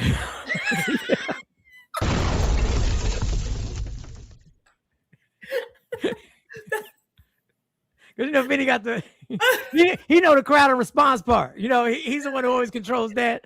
And then he got his few verses. His verses. Like let's not be. If we play the verse, we all know his verses. Oh, PP man, yo, PP man. So that was my weekend. I forgot to tell you guys about that. Artists just popping out of curtains. So does everybody, because I don't know how everybody's familiar. Have you ever told everybody in this chat when you created the Naughty by Nature reunion and they didn't even know the reunion was going to happen? They didn't even know they were doing a reunion. All I know is Tretch and Vinny are in the same club. And I'm like, wait a second. It was for my birthday party. I'm like, I don't know if word on the street is these two individuals aren't in the same room at the same time. And they were on one side, one was on the other side. That I was in the bathroom and I was walking out and he stopped me. He said, Philly. And I was like, Tretch is a little bigger than me, but he's really the same size. But his demeanor is scary. He has a different demeanor. I wish he should teach me that demeanor. So I just sat and I listened. I was like, Tretch want to talk. We're going to talk. So we talked. And I wanted to ask, but I didn't. I bitched out. I didn't. So we went back in. I think Vinny's on stage first. And Jonesy somehow gets Tretch to get on stage. But let me tell you what this heifer does. She knows there's tension. She stands in between them. Because at the end of the day, they're gentlemen. They know it's Jonesy. They know they're not going to cross that barrier and everything like that. So she stands. I'm talking about not comfortably in the middle. I'm not talking about she dance. I'm talking about she in the middle as she's the divider. Right here. Y'all two. And the DJ clicked on the songs and automatically they went like muscle memory, went right into their routine. And then they did a second song. I don't know what personally goes on between them. I don't know any of their business. All I know is that those two on stage are perfect when it comes to a hip hop group. I wish somehow, some way, but they did 2 songs. The first song, then they went straight into the second song. It was classic. It was all because this woman got the gumption. She got the craziness in her. She got that side of her. I can make it happen. I am Jonesy and I will make, and you did. I mean, because before the crazy, we were all kids, like hoping to make it. Yeah. We were all at that beginning of, are we really doing this? So I feel like there's got to be a hint of memory of when it wasn't bad. Exactly. It has to be. And then there's at least 3 ounces of professionalism in all of us left. And we come from the school of the show must go on. Has to. Once you're in front of the people, because now this is all on us. They still care about that Naughty by Nature brand. Yes. The brand is why we feel so bad that Tretch's daughter got knocked the fuck out in a boxing match. Because if she was just any other boxing girl and not connected to the brand, we wouldn't give a fuck. But we're going to get to that. But Yeah. and then we didn't know that night was that TMZ was at my party. Yes. And I don't know how they're vicious. That's surveillance. Now TMZ is government surveillance. Somehow or another, I think they took my clip that I posted. I think they took a clip and they post. I said, wait a second, how you get little old me? That's real surveillance. And they posted it, and I was hoping that would lead to something. But yeah, but they were like, she reunited them, and yes, yeah. And they went with it. They like many of them wanted it to happen, but I mean, but so this weekend was a bunch of pop-ups, but we have not seen Lord Jamar pop out. So that was, and all the dudes in their white, in all their whiteness, they was singing right along. What I am is what I am. We played the video earlier on. It was. That's dope. That's dope. Yeah. That's dope. You still in them streets, girl. I gotta talk to you later on. Oh my God. So look, I'm in the streets, right? Not remembering that the next morning I'm about to get robbed of an hour of time. I forgot that too. Ooh. I forgot that too. Let me show you something. Did I tell you that Robert Cool from Cool in the Gang came? No, you didn't tell me that. Mr. Cool pulled up. Show him the video, Giddy. And Ted Smoot, when I said Cool from Cool in the Gang, he didn't hear me the first time. I said from Cool and the Gang. The legend Cool is here. Yes.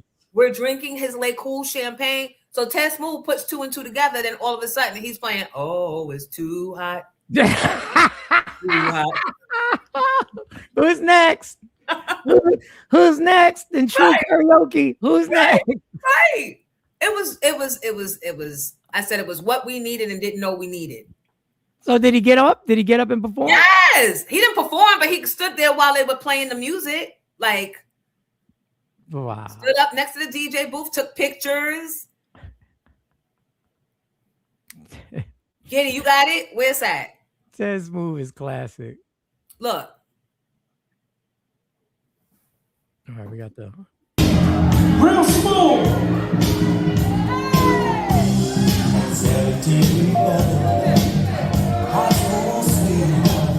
Oh Lord, that was so ready.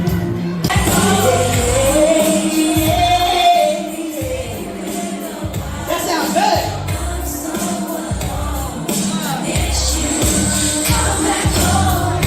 It's been two sleepless nights, 3 lonely days. Since I saw you, nothing just stays the same. Whatever happened to the promise that it's you. Josie, come here, Josie. You.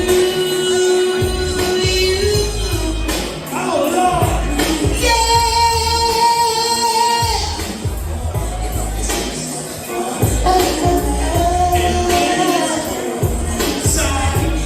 Come on, you can sing too, Ted. You know I got background. I got the background. Come on, one verse. Send me your correct Zelly because I don't think it's working.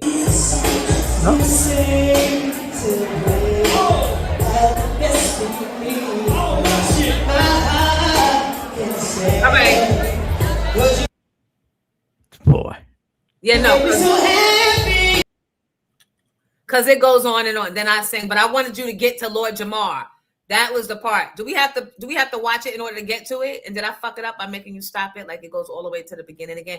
What in the eye bump? So I went to get my hair done for the party set. In the eye bump? What? So we got butt paste for that. Because I went to the hairdresser, a new hairdresser that I have never gone to and seen at to get my hair done for the party. I walk in, fucking Chrissy's standing there on the phone inside the beauty parlor. Oh, wow. Okay. So then I know. You said, what's up?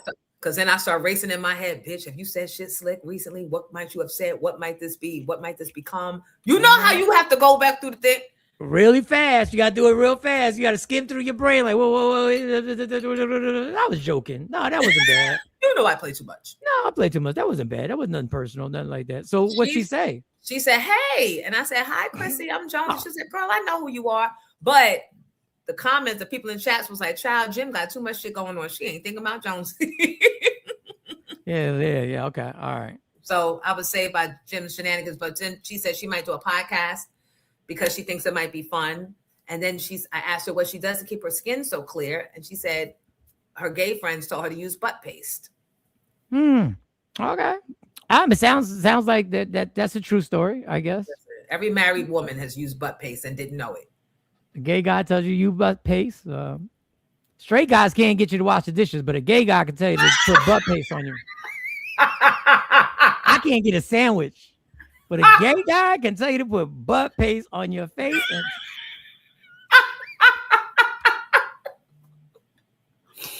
Right away. God.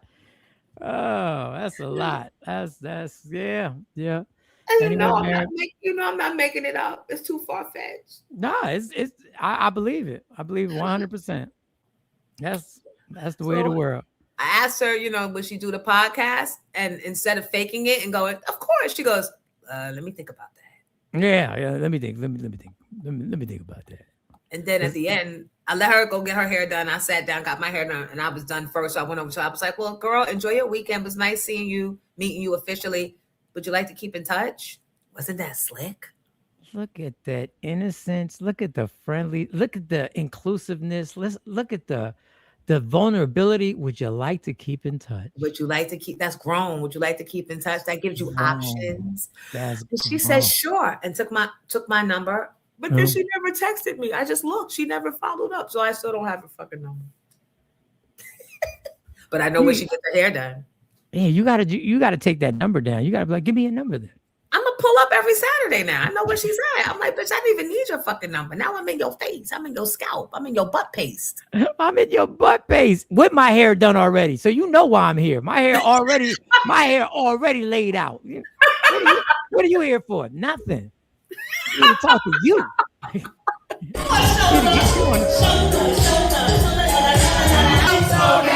What she gotta do? What she gotta do? Slow down. Yeah. She always juicing. Juicing cash on the sexual tan.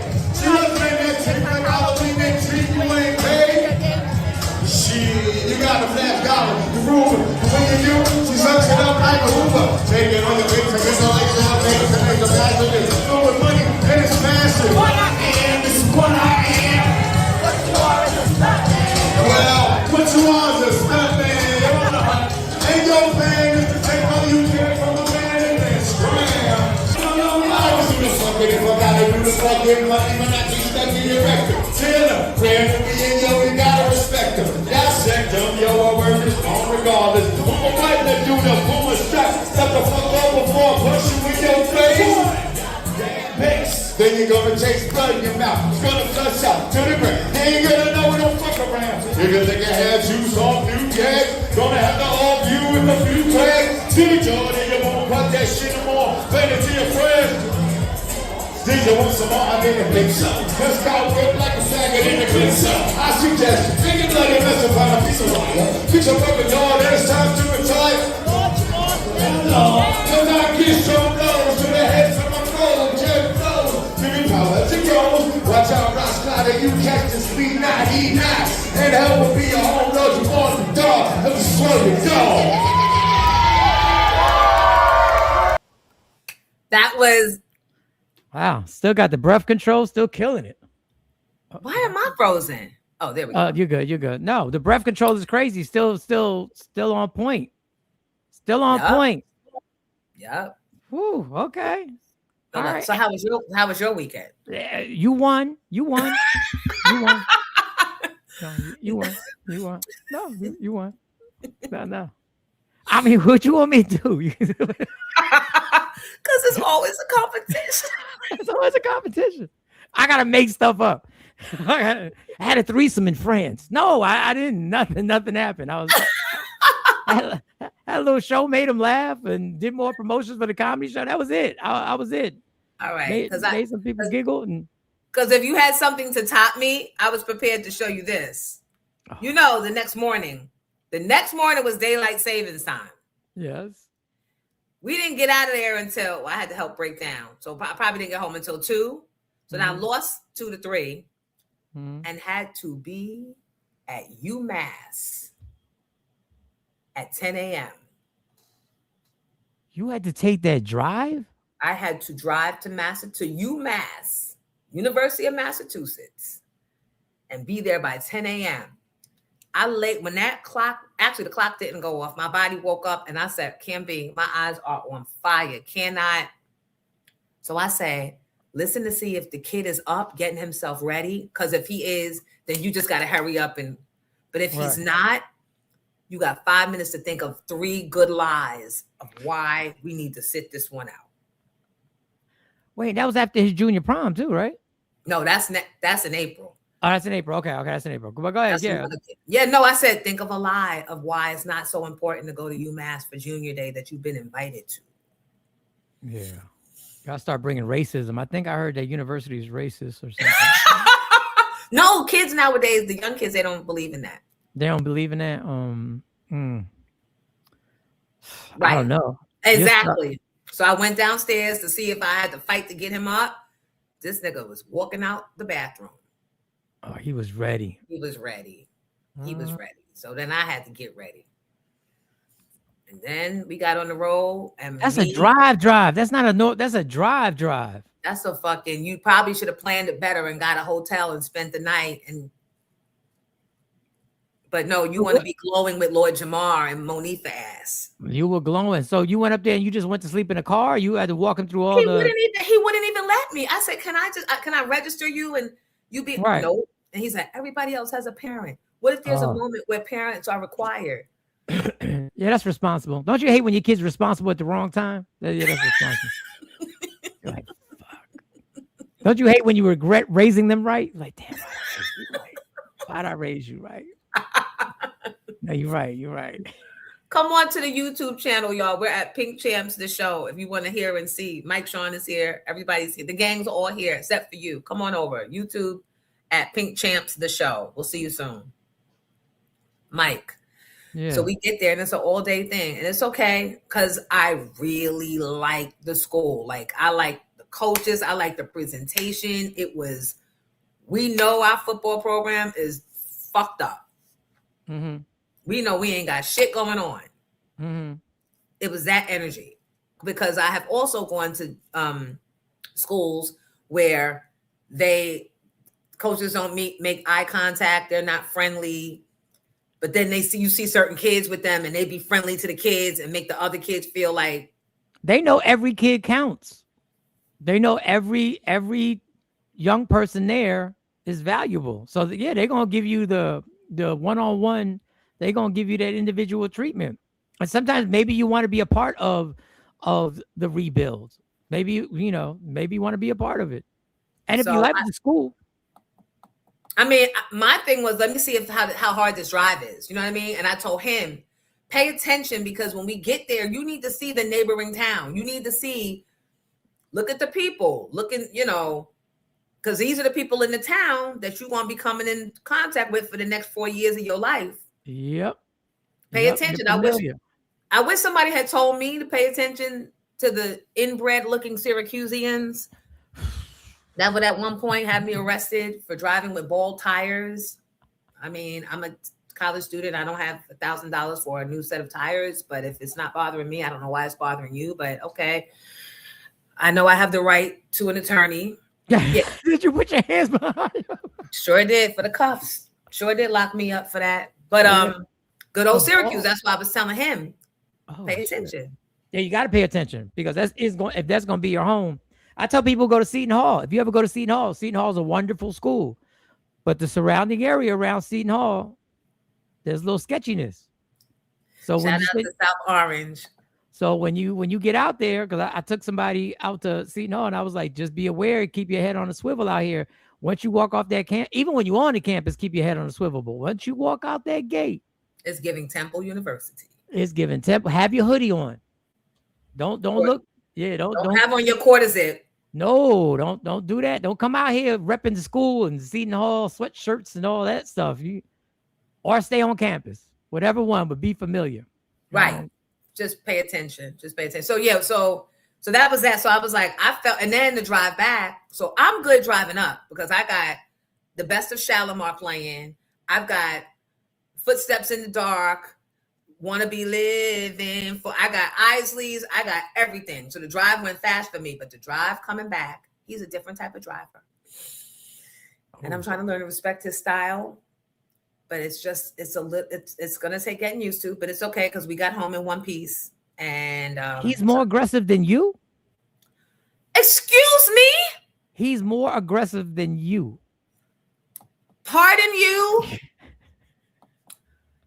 Shut up. He said the same thing. When she drives, she rep Queens. When she drives, she rep. Who drives and yells out Queens, bitch? Who does that? Hopefully not me. Queens, bitch. You know what it is? Shut up. No. Stop. She didn't beat the horn. She does the hand wave. Fuck out the way. Stop. I'll be worried about you. No. I'll be worried about you. But yeah, No. okay. No. So that was a weekend. So I got these nifty t-shirts. This is a piece of merch. It says tomorrow's not promised. Cuss them out today. by Jonesy Angelou.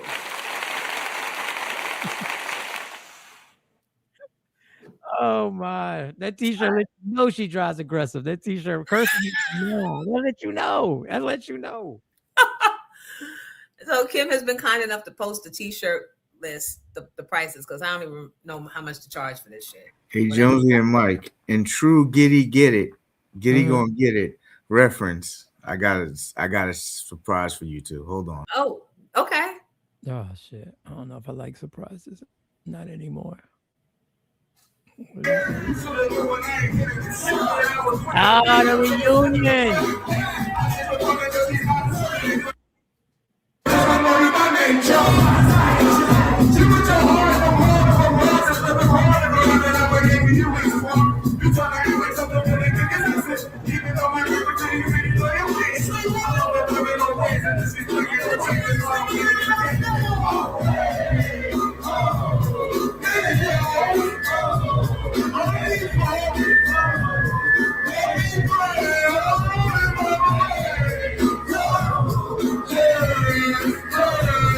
Notice Jonesy in the middle.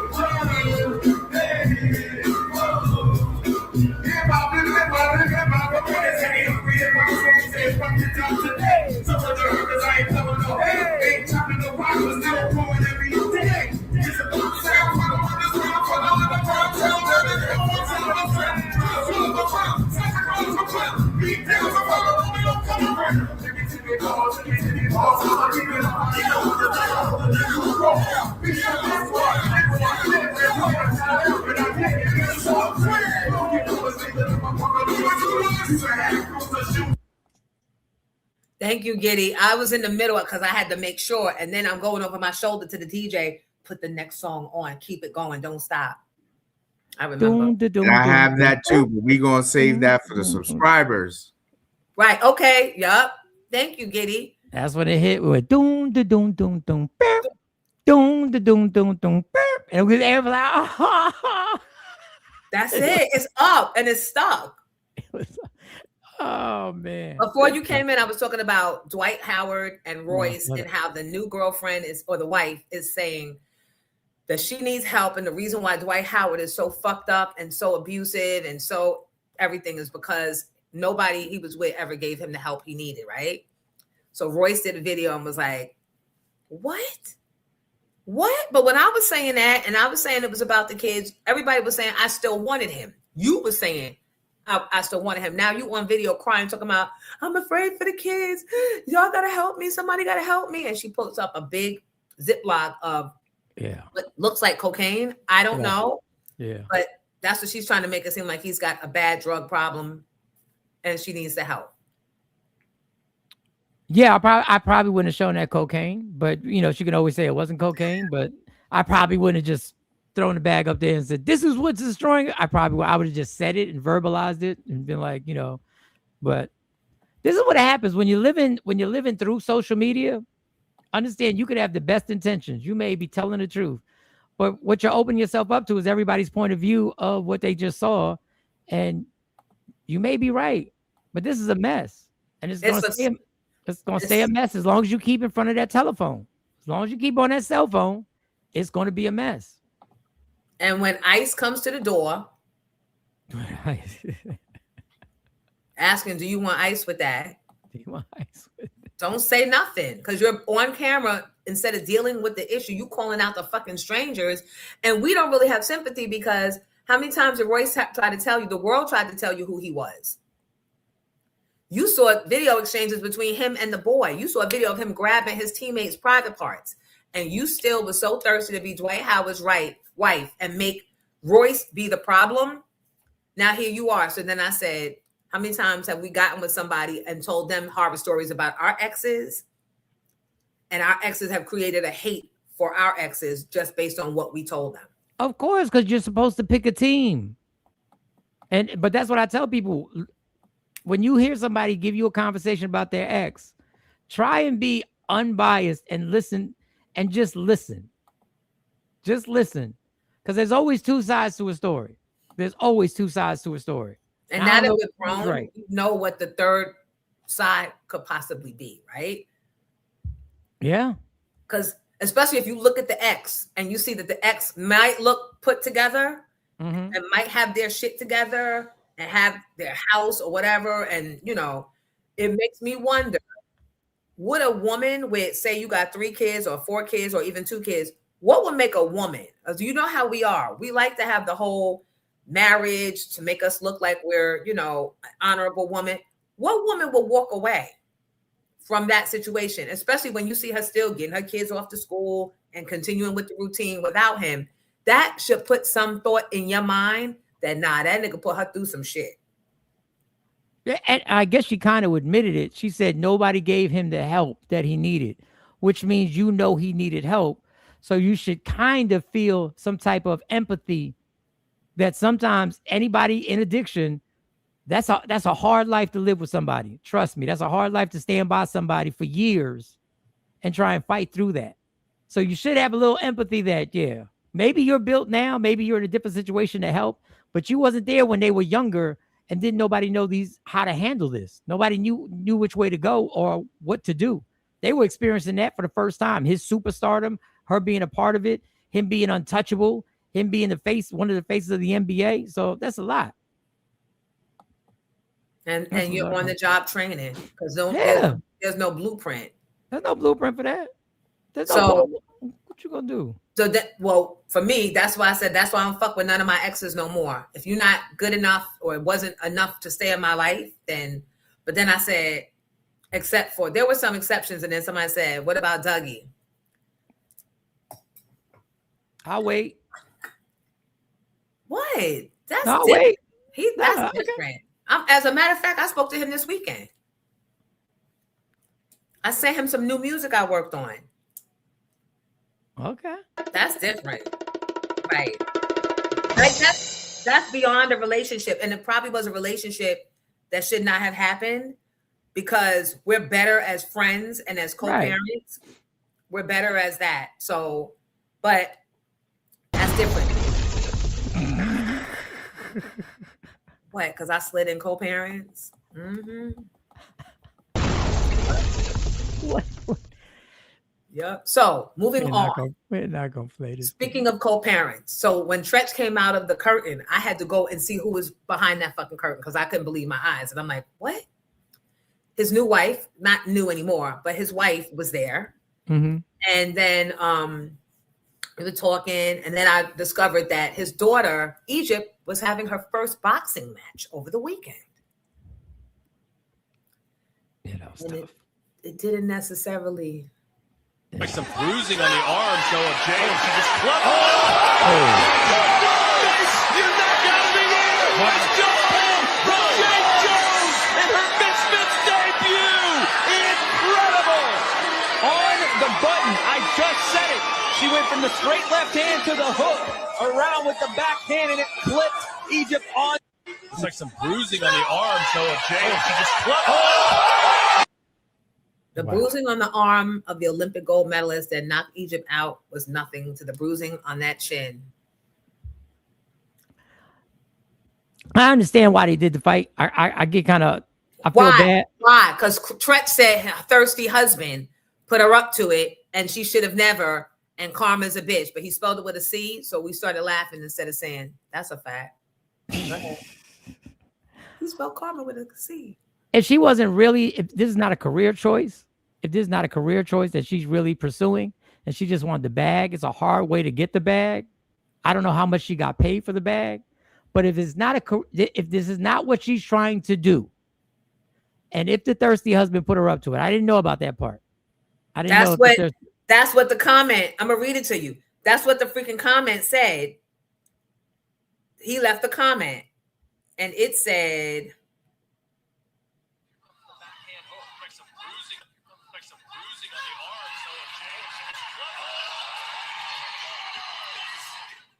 Where is it? This is a close-up of the face. He said her thirst bucket husband put her up to the fight so he could make money off of her.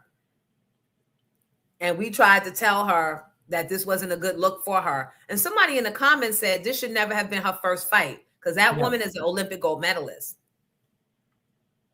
No, this should not have been her first fight. That's what I'm saying. If this was strictly just for a bag, as long as she wanted it, but this was going to end like this. If this is your first fight ever and you're fighting this well-trained professional Olympian fighter, this is going to be disastrous. But I don't know how much I don't know. Maybe you're right. Hey, Tretch. Hey, maybe you're right. The thirsty husband wanted the 100,000. If it was 100,000, I don't know. If it was 100,000, but that's not worth. I don't think that's worth it because she gonna have to pay back the trainers, right? Because he's not a real trainer, and supposedly he was the one training her. So technically, he can charge for his training services. Oh, now that would be diabolical if he did that shit. That would be like you got to leave. If he did that, you like. The writing's on the wall and the canvas that you hit. It's giving Kevin and Wendy, and for that there is a blueprint. Yeah.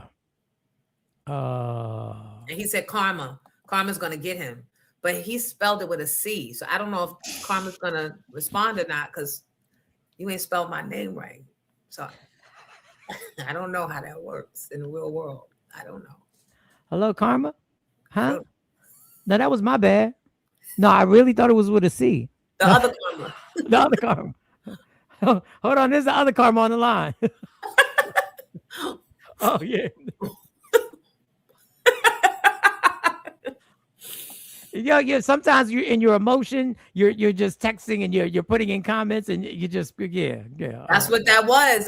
That's what that was. And what can anybody tell me when exactly that event was, when that fight was?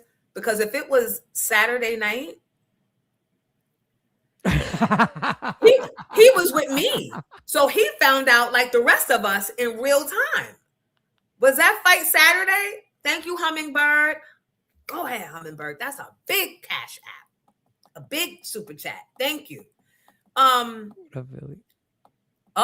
She said it was a technical issue. So did you mean to send it with that 0? No give backs. Hummingbird said, sorry, I just had a technical issue. Did you mean? We do give backsies, but please no. No give backsies. No. I can't even say the other what we used to call it, but you can't even say that no more. What was it? Say it. You know, the type of giver used to be giver. You can't say Indian giver no more? I don't think so. I don't know if that's, because why would Indians be known for not giving stuff back? That was like a slur when they were the ones who got everything taken from them. Right. What? Do you see how the colonizers have fucked us all the way up? Yeah. Listen. So Christy Nome. Yeah. Thoughts and comments? Listen, I said the sacrificial lambs are coming. I've said this for months. The sacrificial lambs are coming. She was the first. Pam Bondi will be the next. Cash Patel will be after that. And they will replace him with even worse people. The person who replaced Christy Nome is an idiot buffoon. When I tell you this guy, I can't even believe. Well, let me stop saying it. I can't believe. This man is an absolute. He's not more qualified than me or you. So they're going to keep coming now because the desperation is to keep everybody off. So, hey, we reassigned Christy Nome and she only ripped off the government for over $147 million. No, in that one thing. The day before, I saw there was another contract totally separate that she had somebody open up this business 8 days before she issued. Yes. So there's two different pots that she got over $100 million of contracting done, which means she gave them 1 million and she had them give her the 139. So now it's 239s that she got. So just for the hell of it, can we prosecute her? Can she get indicted?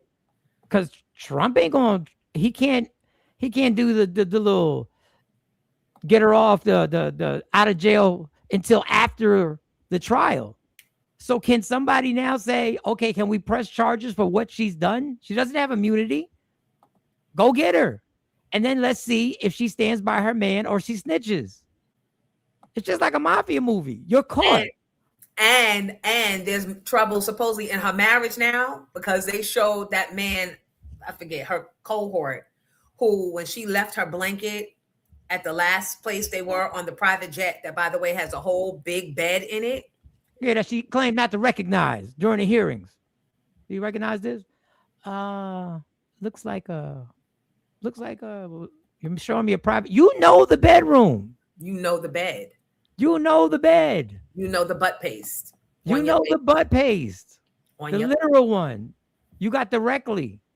The day after, morning after, bitch. But it's falling apart. And unfortunately, we're going to feel the effects. This war in Iran, we're going to feel the effects. These gas prices, I'm telling you, everything is about to be obscene. People are going to travel nowhere. Let me tell you something. When I got to Massachusetts yesterday, thank God that I stopped in Jersey first, even though that was a little higher than it usually is. Massachusetts for regular is $4. Okay. For regular. Mm-hmm. $4. And please have cash. Because if it's on credit, it's like $4.89 for regular in Massachusetts. Absolutely. The whole world is upside down anyway. But you're going to start feeling the effects of the war that we're losing. I want to let you, the war that we're losing. And absolutely. And they're trying to front and act like we're winning and and don't say, well, some people got to die. Well, why can't be you? Why they keep missing? Yeah. So those are the first sacrificial lambs up. So hopefully somebody, a prosecutor, hopefully there's somebody will go and do what needs to be done. We know what she's been doing is fraud. We know she's been using funds illegally. You guys proved it during the hearings. All you got to do is take the stash of evidence you had and take her into court and do what you do. But I want to see how fierce you guys are in the Democratic Party to press this woman. Now press her. See if she'll stand by her man. But what about the 13-year-old girl who is now grown, who they found redacted or interview tapes from the Epstein files? And she says, I was raped and sexually assaulted by Donald Trump and Epstein. And they questioned her over and over and over again and couldn't find any cracks in the story. Then they have a driver who has eyewitness testimony of driving people and hearing about it. None of this was ever said to be lies. It was all factual. So first time I was sold for sex. Goodness gracious. We have audio, I think. God. The first time I was sold, I was 11. After that first experience of being sold, he kind of gave me a hug and he said, "You're going to make me so much money." And I didn't know what that meant. I just kind of went back over to my grandparents' house. And then he invited me over a different day. They had a camera set up and basically him and his friend essentially gang raped me for probably an hour. And filmed the whole thing. And the fact that there is video out there somewhere of me and being raped, and I don't know how that's been cut and edited to look and appear a certain way. The thing that went through my mind was, are people going to see this? Is my family going to see this? And the people I care about the most, it always felt like a possibility in the back of my mind. Anytime I was over at that guy's house being raped, I could literally look out the window and see my grandmother's house and how close I was to being safe and And they say it always be right nearby. It's I don't know what to say anymore, man. If that doesn't turn the country upside down and get people angered enough to get to, I've been saying it forever, that doesn't get 10 million people to the Capitol. I don't know what's wrong with us. I don't know. I don't know what else has to happen. They've let it go too far. They were so busy voting for him because they thought they were going to be able to have slaves again. They wanted to be able to talk crazy to people of color, Black people, Mexicans, Puerto Ricans. They wanted to be able to, and even some of the Puerto Ricans fed into that shit, thinking they was going to be able to call Black people niggas too. So that's what powered their vote for him. But just like COVID, God always has the last word that you never would even imagine happening. No, and you're right. It just shocks me that I'm seeing white women saying they're being violated. And still, there is they don't like women. You know this administration does not value women. And that's what I would go, then women should be outraged and going, what is going, like this is, we're so like. But white women are white first. Do you not remember the suffrage movement? And before they even, when we were lined up with them for the voting rights, Black women, and I think Ida B. Wells, and white women, they were meeting to try and push forward women's votes to right. They went, white women were like, well, the white men said that we can vote, but y'all Black women are still Black. So we got to separate ourselves. And they went on, they used us, and then they separated. So they feed to their whiteness before they feed to their gender. Let's see how that was going to work out. That's I don't know. I don't know what's left. I'm like, Jesus, the whole administration right now. I'm just sitting there going, like, what? We're really being run by pedophiles. This is not a conspiracy. They don't like children. Children are disposable to them because if they weren't, they would do something about the mass shootings. But because they don't care, it's just hundreds of kids that they were probably never going to get a chance to molest anyway that are now dead. They don't care. They don't care. We're all objects for them. And the last time we had war with Iran, didn't they release all the Black people and said, this ain't got nothing to do with y'all? Yeah, it was the hostage situation while Jimmy Carter was the president. And they have interviews of leaders of Iran saying, yeah, we released the Black people because we see how they've been oppressed in America. We have basically, we have no problem with them. So we ain't coming to fight your messy fucking war. And ain't nobody going to Army, Navy, West Point, none of that shit. I told him I'll homeschool you first. No, we ain't fighting your war. I just wonder if I don't know. It's a far-fetched situation. I wonder, thank you. I wonder if there's a time where our military, women and men in the military say, we're not going. So just lock us all up. We're not going. And that's what's gonna have to happen. So go ahead, come lock me up. Lock me up, and I'm still not going. You can lock me up. I'm not doing the training. I'm going back to my cell. Lock us all up. Lock us all up. Then what you gonna have? Because this is a disaster. This whole thing has been a disaster, but this war is a disaster, and they can't hide it. Oh, it was so much fun talking about Tretch coming out the curtain. It was so much fun. Right, because it was so much fun when Lord Jamal just came out and just started rhyming. And of course, those messy niggas took him out. Was that a purse he had in his hand? Let's have a conversation. What?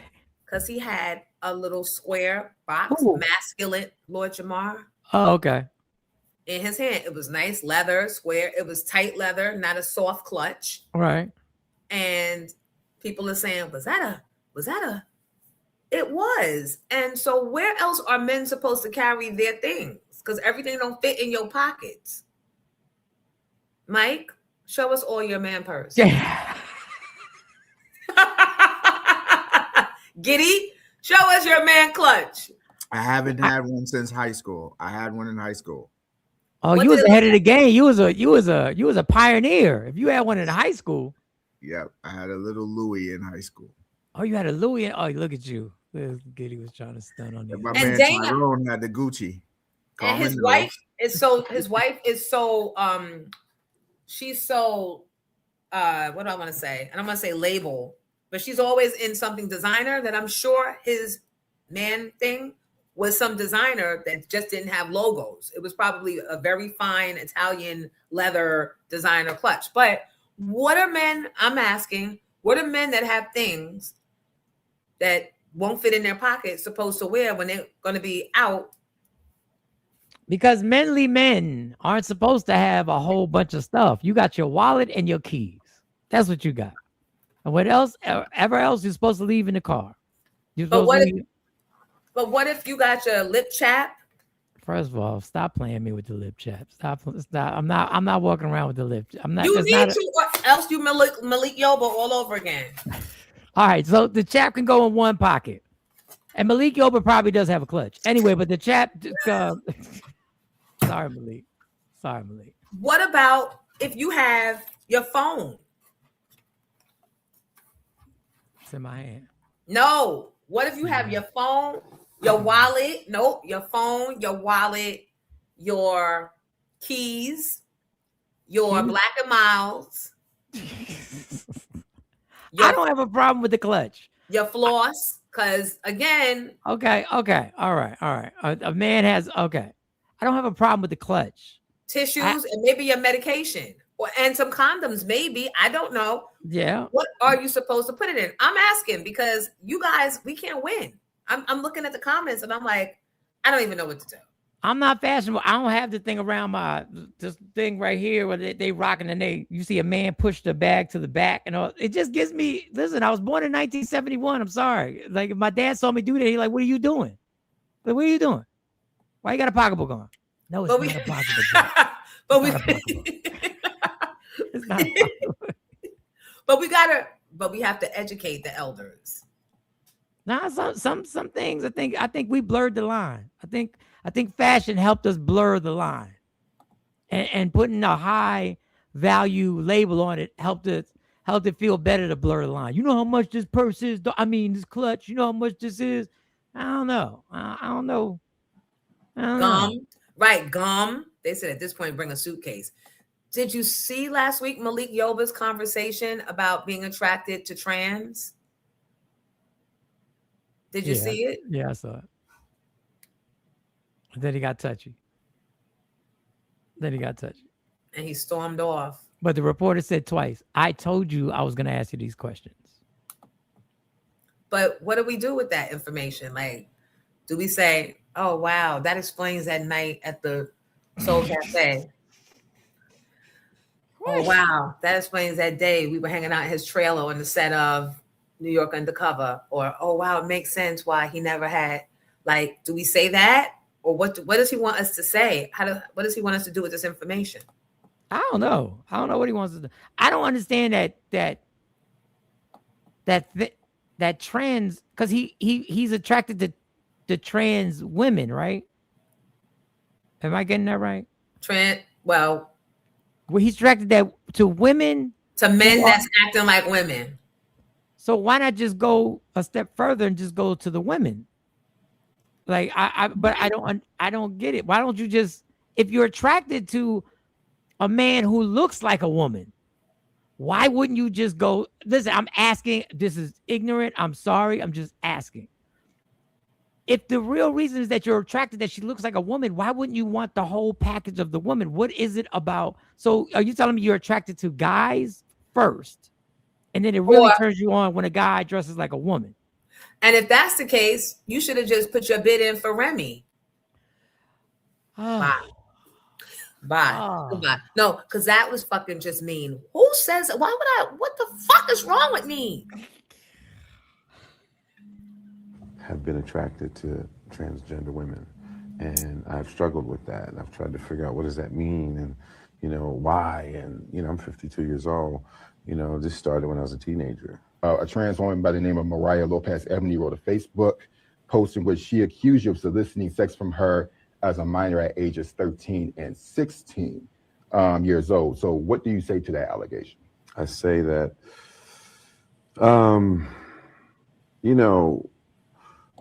when I heard that, and I didn't actually read it until last Thursday, what she actually said. I don't know the woman, number one. So you're saying you never met her, you don't know her?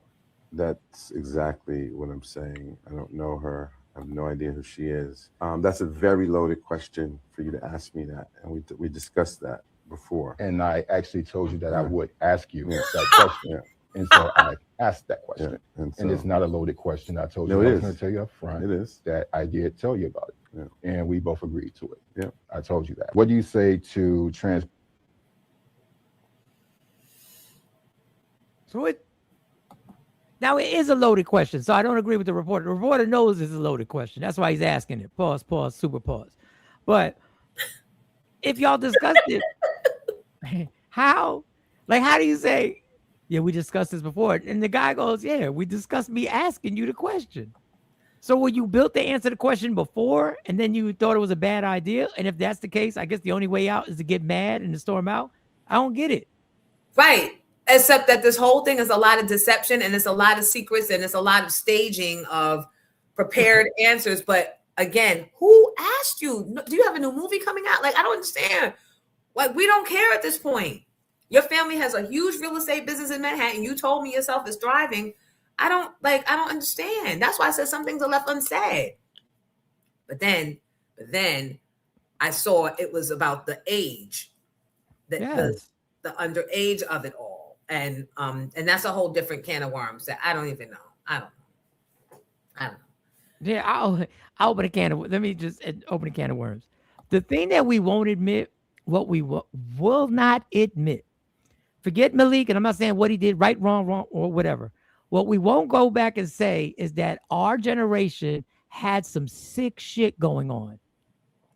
And we had a culture that a lot of sick stuff was going on.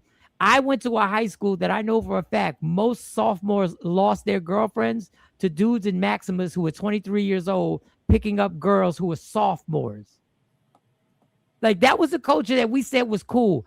I remember a 24, 25-year-old picking up a sophomore and actually chilling with their mom in the driveway chit-chatting.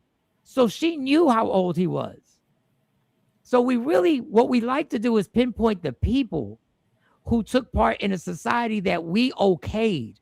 Everybody was okay with the sickness going on. So I don't know how, at a certain point, people got to be like, our generation, as much as I love being Generation X, I love it. There was a lot of weirdness that was diabolical that was going on that was left not only unsaid, but sometimes said, and people were cool with it. So sometimes we gotta look in the mirror. There gotta be parents that looked in the mirror that all of a sudden are going like, oh, that was disgusting. Yeah, my 15-year-old I shouldn't have allowed that to happen. But back then, our parents were 14 years old getting pregnant by the slave. Our great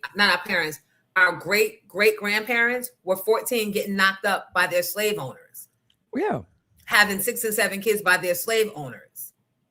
Yeah, and can't fight that fact. So the white people started raping our grandparents, and it's not that far back, people.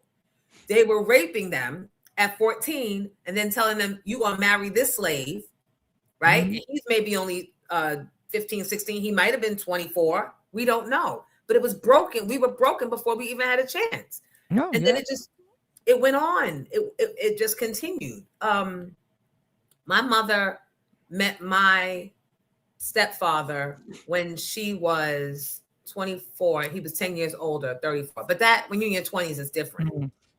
But I'm just saying, when I was in high school, I was being courted by a 27-year-old bus driver by the name of Doug Willoughby. Should I say allegedly? But no, it's true. And I was only 17. Now, my mom didn't know, but I knew. You knew? I know the conversations that older people on the corners that were having with me while they drank their beer, and they told me, when you drink the beer, you always got to put it in the bag, because if you don't put it in the bag, you look like a bum. Then they went on to what their activities were. And I realized now they were talking about girls that were the same age I was. And I was like 12 or 13. This is crazy. There's a whole I remember, lot. I must have been stupid and naive. I asked him to take me to the prom. Meanwhile, I knew my boyfriend at the time had already paid for our tickets, had gotten his tux, was working on. No, you too close to my age. I asked him to take me to the prom and was heartbroken when he told me no, because he never explained why. Mm-hmm. But now in hindsight, yeah, because how you look coming with a full-on beard, it's too much. And it's too much fucking sharing going on. There's a lot of sharing going on. Yeah, it's not an AA meeting. No, thank you for sharing. Although if it were, I have no problem with that. There's a lot of sharing going on this morning. I wasn't prepared for it. I wasn't prepared for the share. People get uncomfortable. You start bringing that, man, let me tell you, families, people get uncomfortable. That's all. I'm going to keep it there. There's certain people who should have been banned from the barbecue a long time ago, didn't get banned. That's all I'm going to say. Yeah. And we were talking last week about the top 3. I did the top 3 of why people that live in trailer parks, the top 3 things they just should never do. Number 3 was have a fucking above ground plastic Walmart pool in your backyard. Hey, I'm killing it. And think you stunting. No. Number 2, stop having 4 and 5 mangy dogs. The trailer park is an aluminum box. The white man fooled you into thinking that you have a house, but you have an aluminum box. You might as well be in the PJs. But hey, if it makes you feel like you still over Blacks and Puerto Ricans, have your 4 and 5 mangy dogs and the cat that smokes Pall Malls and comes and goes as he pleases. The dog is classic. The cat comes and goes as he pleases. The cat, they ain't got no regulation on the cat. The cat don't give a damn. The cat's out. Come home when I come home. The cat looks so down on the dogs. You dummies. You rely on them for everything. Meow. You rely on them for food. Meow. I get my food. I'm in these streets. Meow. And the last thing they should not do is let grandpa share a bed with Sassy. Now, there's only 2 bedrooms in there.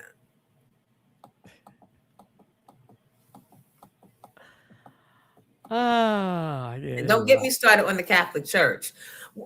Okay, we don't want to. And they still in power. They're still one of the most powerful organizations. People, the elites above us do it in our face. And they're challenging you now. They're challenging us. They're challenging. So what you gonna do? Let's see how the outrage you gonna have. But there is none. There's a bunch of talking like we're doing now.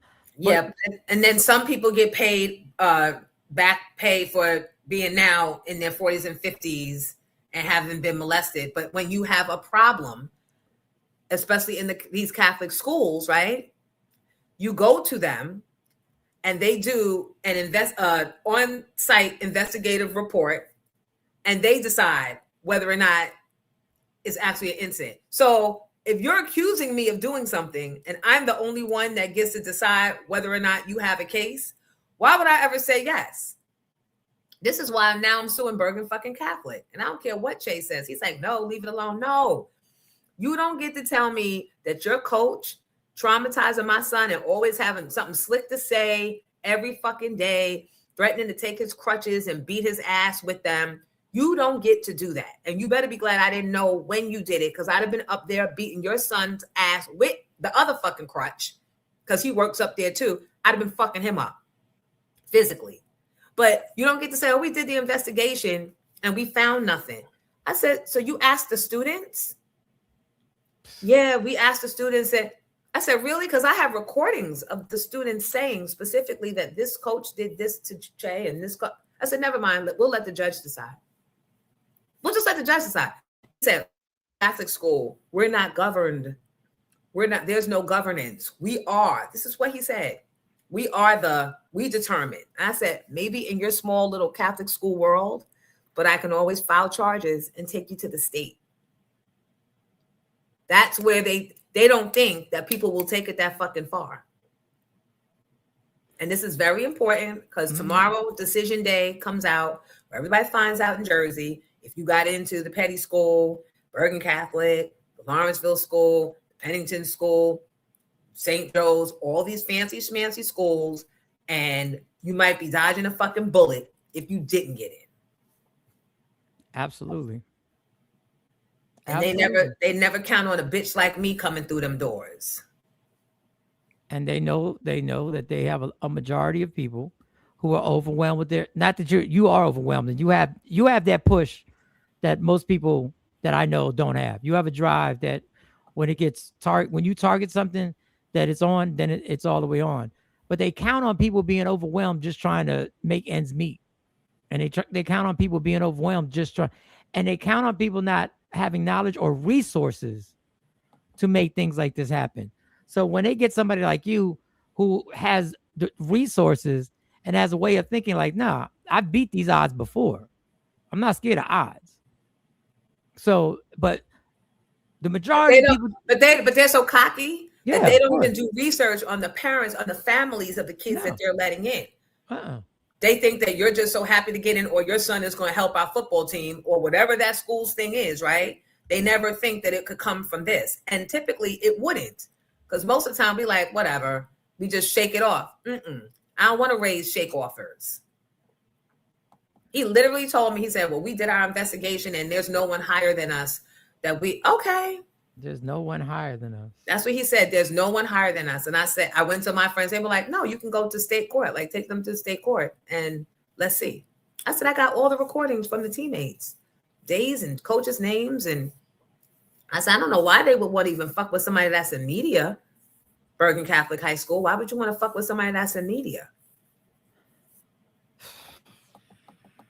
This power struggle that goes on in this country in all aspects, always a power. So is somebody in power, and there's always somebody you have to fight just for decency. But you know what? Once you get pushed through and get there, you find out there's 100 other people before you that gave up the fight because they either didn't have the money or the resources to keep the fight going, or they were waiting for someone like you that they could align with. So I don't know if I'm gonna make this a class action suit against Bergen Catholic High School for the way their coaches, and one of them, I think they're only keeping him because his family donated the football field. Yeah, that's probably a good reason. For them, that would be a good reason. Yep, Lawrenceville already. My paperwork, they're already trying to mediate. But yeah. Yep, and every time we try to have our own educational systems for our own, we're being biased. We got to let Sassy and them come through. All right, what else happened this weekend? What happened? Giddy, did I send anything else? No, we covered everything that we sent through. I was looking for the Rihanna thing that I heard about this morning, but I can't find anything. What is it? What happened with Rihanna? Supposedly some shots were fired outside her house and it actually hit her RV. When I was listening this morning, TMZ is saying that they arrested the person, but I didn't know that she was one of those that used to come out the house when the TMZ bus drove by her house and let everybody know she lives there, because apparently everybody knew she lived there. Oh, I was about to say, what, Beyonce had enough? Solange stepped up because Beyonce's just... I mean, I would be protective of my marriage too. And Solange, yeah, for the win. No? No? Oh man, I don't want nobody shooting at Riri's house. Like I almost admire her for stepping out and not. No, I like her and her husband. Yeah, I like what they're doing. I like the fact that she was like, "Nah, I'm good. I'm out of this. I made a ton of money. I found a way to make $1 billion and still smell like Paul Malls, and somebody loves it. Yeah, and call it Fenty." So we were talking. Ain't the Oscars coming up? Are they coming up, or did they happen already? No, they're coming up. They're coming up. The Oscars are coming up. So Tiana Taylor's running around here fast and free.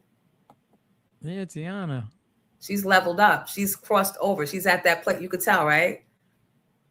She's got a bunch of white folks around her in her sphere. There. Yeah, she's there. God bless her. Yeah. Once you get in there, that's it. Once they bring you in, They do a good job too. They get our most talented and they drag them in there and once you win, you win. But my like we had a conversation. I was like, the last award show I watched was the one where Will smacked Chris Rock. And the only reason I watched it, the only reason I saw it happen live was because I was interested to see if Will was going to win the Oscar, which he actually did, which we forget that he actually did win the Oscar after the smacking. He actually did win the Oscar and gave that tearful, I just smacked somebody a speech. But I was wondering, as much as I really want Michael B. Jordan to win, I'm like, why do I watch this? Why do I watch? Why do we need this validation so badly? I'm trying to undo the validation needing from child molesters, from sex offenders, from did you see Dame Dash's video talking about Harvey Weinstein? And how he was in, Weinstein and them, I think, back some of his projects, his TV projects, and how Weinstein tried to include Dame on some suspect behavior. And I think Dame said he either smacked him or had to get away from it. But I think they took their money away from his projects once Dame separated himself. Yeah, he said Dame said he had actually followed him around the world. Like he'd pop up at places that he didn't think Dame would pop up at, and gave Harvey Weinstein the press. And I just don't know what else has to happen before we don't support Hollywood. And I don't want Michael B. Jordan not to be successful. I don't want Ryan Coogler not to be successful. I just don't know how long we keep funneling money into a demonic company, into a demonic universe. I don't know when we just go like, they know how to get us. They cut a check. Yep. And that's what I say. They have an advantage over us because they get us comfortable. And none of us will ever see, once you accept their money for your product, your invention, your talent, your song, your movie, they own you. And then if you don't, you probably can't elevate your life. And I don't know if there are those that take the check and are able to at some point separate and go back to having a normal life. I don't know how Denzel did it. I don't know if that's why a lot of them, we find out later on, they have drug problems and drinking problems that we did not know about because they knew better, but had to take this demonic white money. I don't know how they are able to live a normal life.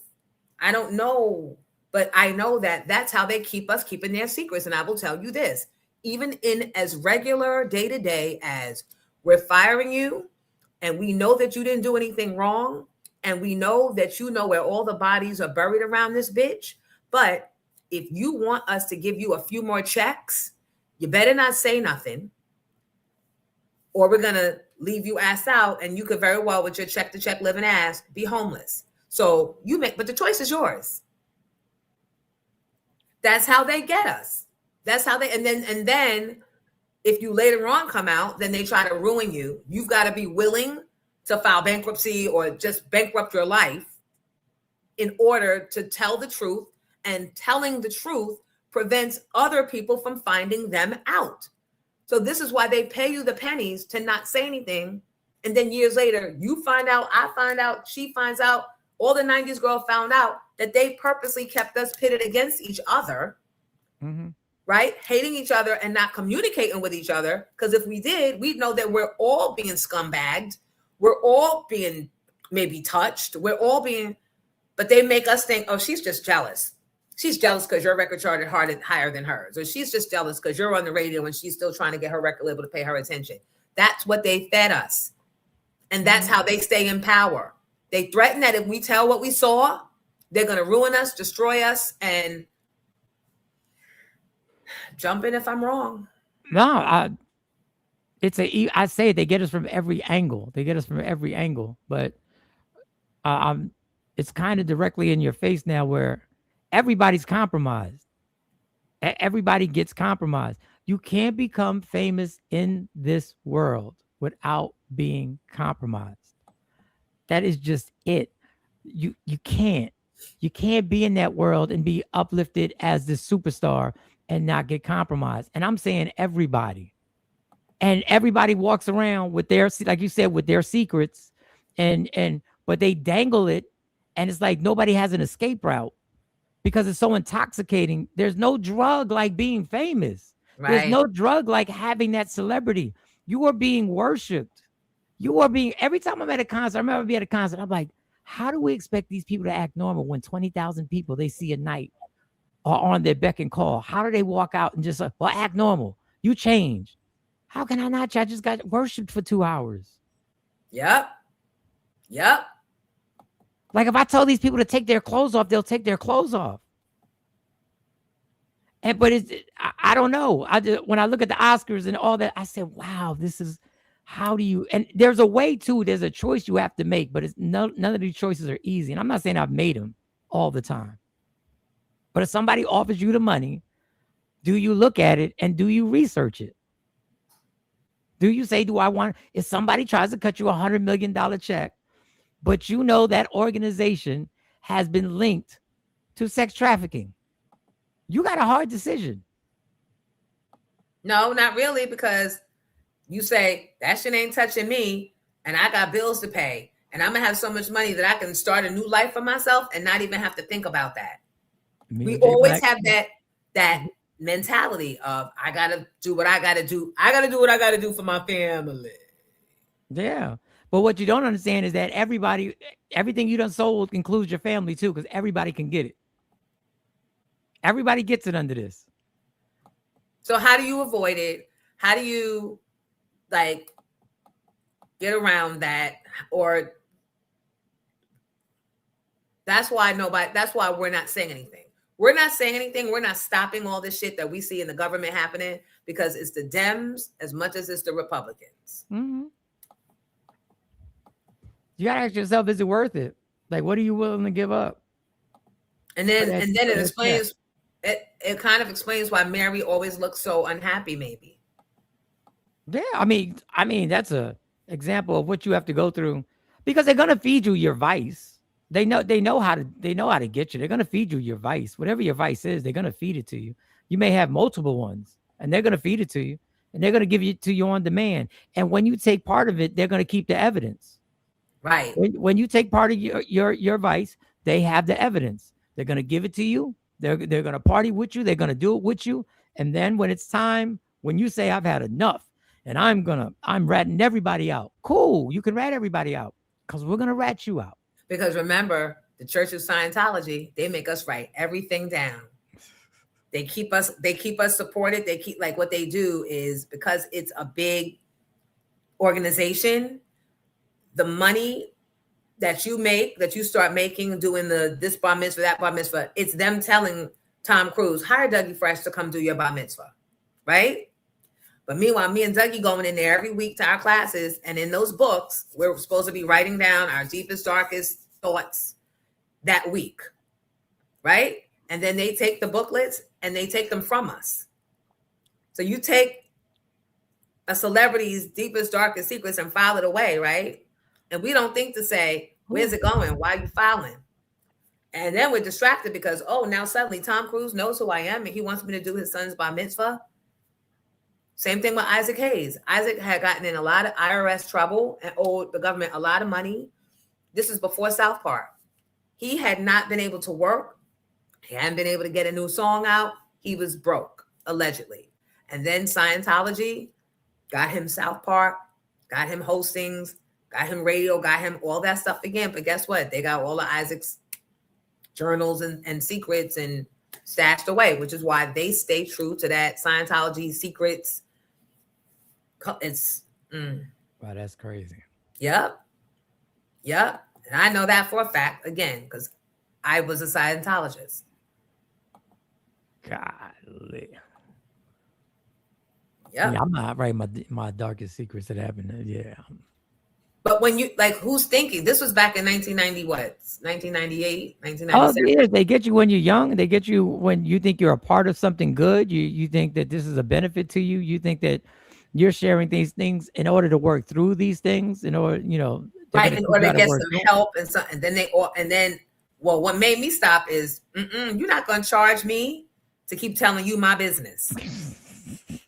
I just get on the air and join Wendy and Angie. Or really Wendy, because none of the Angies say shit on radio.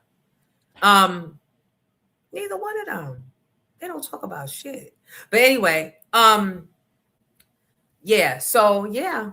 And then they keep you feeling like you feel when you leave those places and you have purged, they give you the right talk, the right encouragement, the right, it's like a high they give you to make you think that you're on a track to changing your life for the better. And then you keep going back and they keep charging you. But the little fee that they're charging you is nothing. It's nothing to what they're getting from you to be able to charge you with later when you try and leave. Yeah, because I remember that actress. She had that whole long that Netflix special. What's her name? And Queen of Queens. Queen of Queens, Leah Remini. Yeah, she had that long. Yup. Her mother tried to keep her and her siblings in it. Whew. All right, girl. All right. It's a beautiful day outside, everybody. I know. It's a beautiful day. Go take a walk. Get sun. Get your melanin popping. Because I'm a white man right now, so I need some sun. I'm like, I got to get this right. And enjoy your day. And don't think it's you. Like the system is set up for you to fail. It really is. So getting some sunshine and paying attention to the little things in life that make you smile, that's your wealth. Absolutely. All right, I got to go, girl. Mike Sean, everybody. All right. I'll see you Monday. Monday, yep. Thank you. All right, girl. Bye-bye. And his Cash App. If you should want to send him a Cash App for his birthday, it's MS. Wait, I had it right here.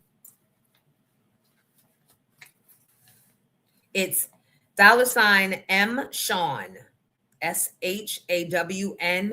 0902. M Sean 0902.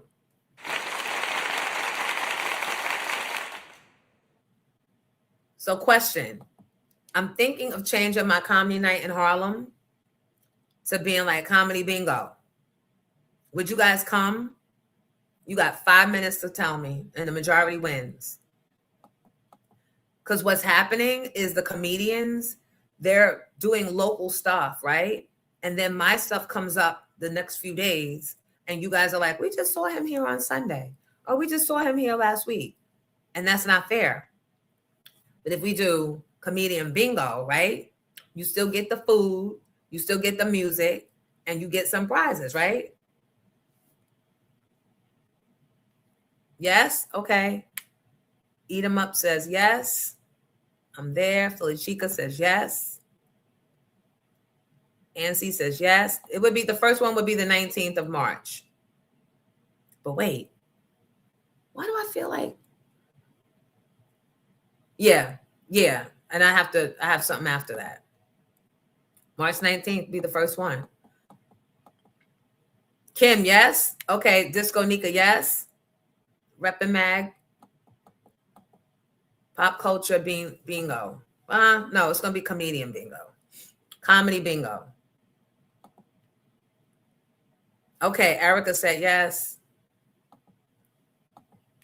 Tracy, all the way from Maryland. And I know because you've come for less. But I need to see you. Is this for the 19th? Yes, Christina. Would that be good? I Got the Power says yes. You don't need to cook. They got a whole restaurant. Silly. Mike is always good, right? Stephanie B, thank you. You gave me an early donation today, and I meant to spin the block and say, thank you, Stephanie B. Hummingbird next time. Because if you can't catch that one, if you can't catch Comedy in Harlem on the 19th for the comedy bingo, then you can come to the Skylark maybe on March 27th for happy hour R&B hip hop bingo. So we got one in New York and we got one on Jersey. One in New York, one on Jersey. Skylark will be the happy hour, right?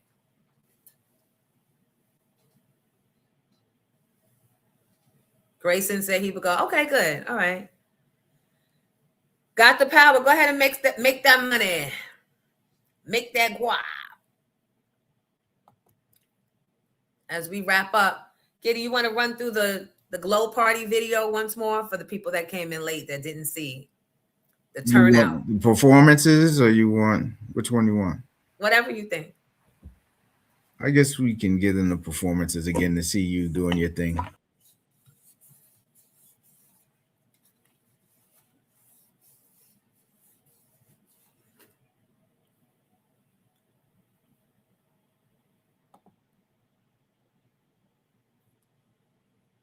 So Monifa has Nick Music. Monifa has karaoke on Mondays at Comedy in Harlem. So I didn't want to step on that.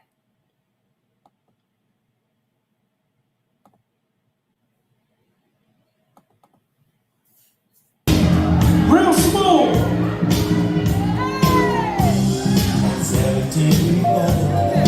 That's cool for Cool in the Gang. Oh Lord.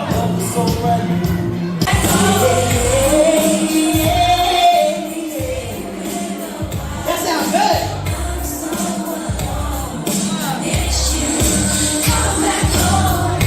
It's been 2 sleepless nights, 3 lonely days. Since I saw you, it's just things to say.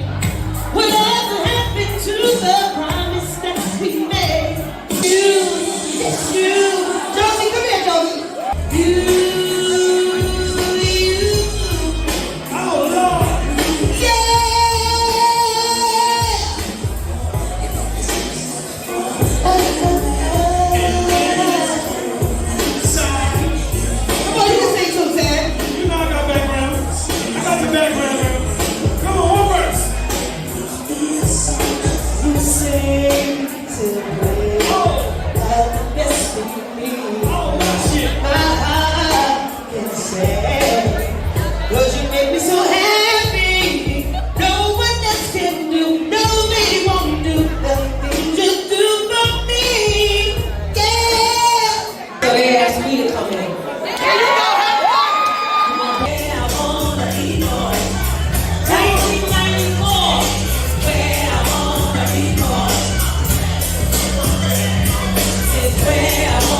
Yeah.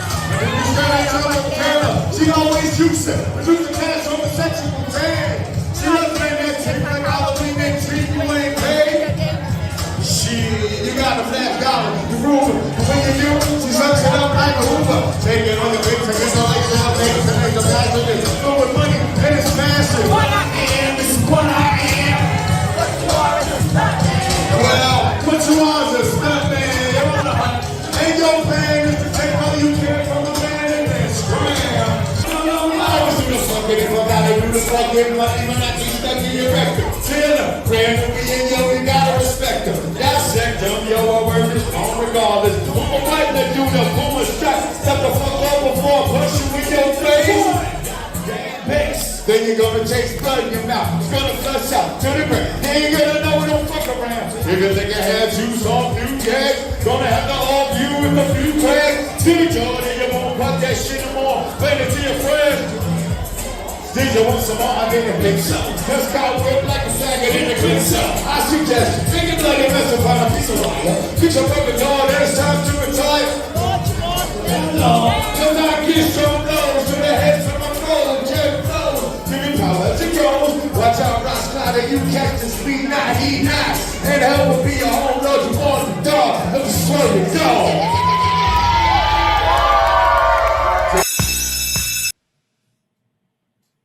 So, next time I tell your ass to be somewhere, get your own ass. Thank you, Giddy, for capturing it all. Can you imagine having your real name be Jennifer Hudson? That's our president's name, Jennifer Hudson. I said, but she ain't Effie.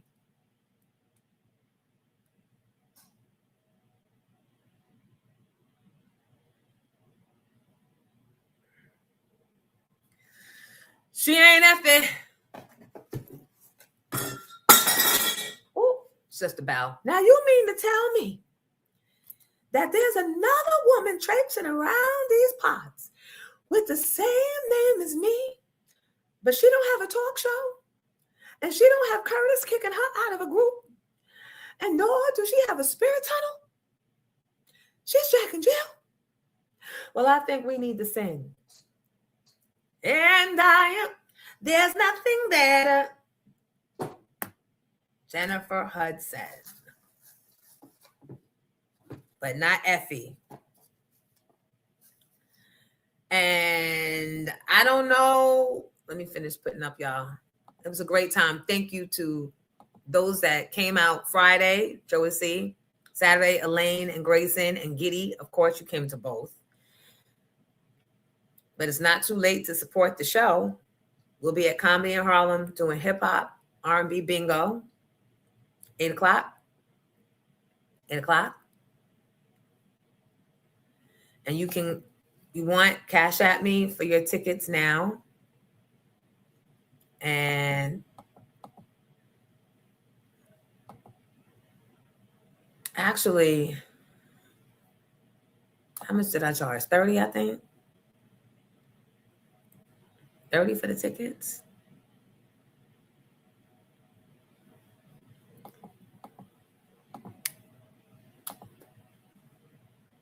Purse or lunchbox? It was his. Look, I appreciate a man that knows he has things and don't want to put everything in his pockets. Y'all got to have something. I know it was designed to something. If he's Guyanese, maybe. Rasheen, what's the deal with these Kelly Price alleged accusations? I don't know. What? Tell me. This is why I need a booking team. I mean, an investigative team. We need a booking team and an investigative team.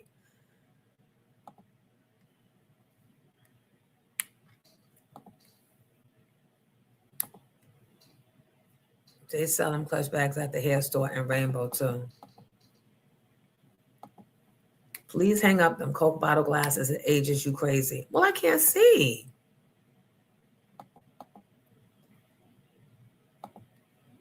I can't see without them. So what you want me to do? And stop trying to shame people that are getting older. As we get older, our eyes have been around for however old we are, many years. So they do start to fail. So what you want, just for the sake of me looking cute,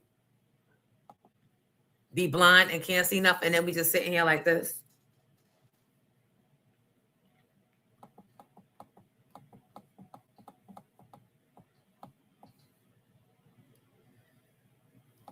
You said, and she's not dating Common. Grayson, I'm glad you had a good time.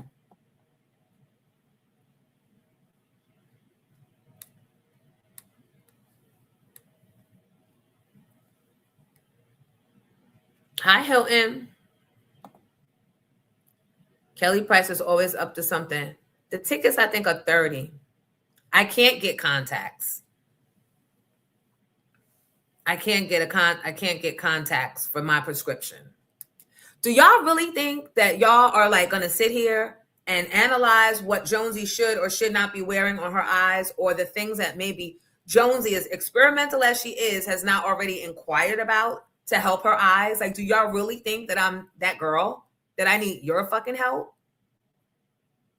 Really? Those of you that have never even met me, the two of y'all niggas that never even met me in person, think y'all gonna come in my motherfucking chat and start talking about my glasses or my eyewear or what I need to be doing with contacts or whatever? Everybody don't want that shit on their eyes, right? On their actual eyes. Who the fuck are you?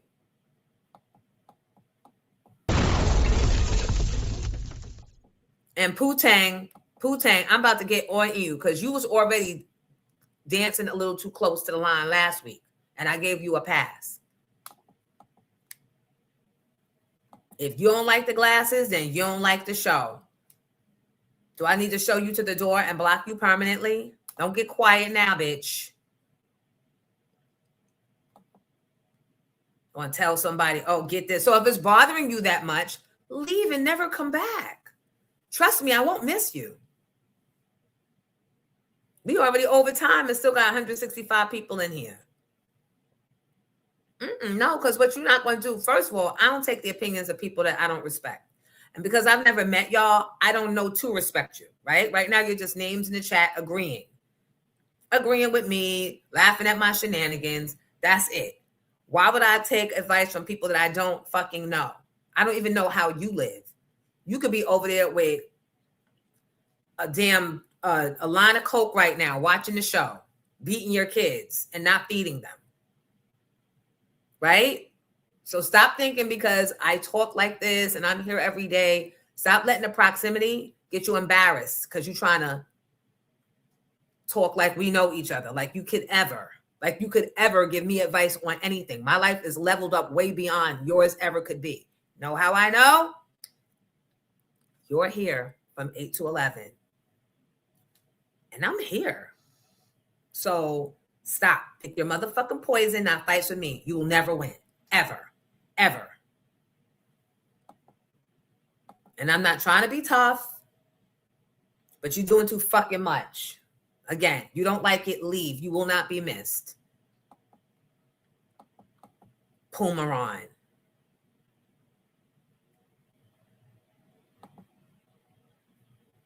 But to everybody else, thank you. I appreciate you for being here. Why do numbers go up when I have to get ignorant?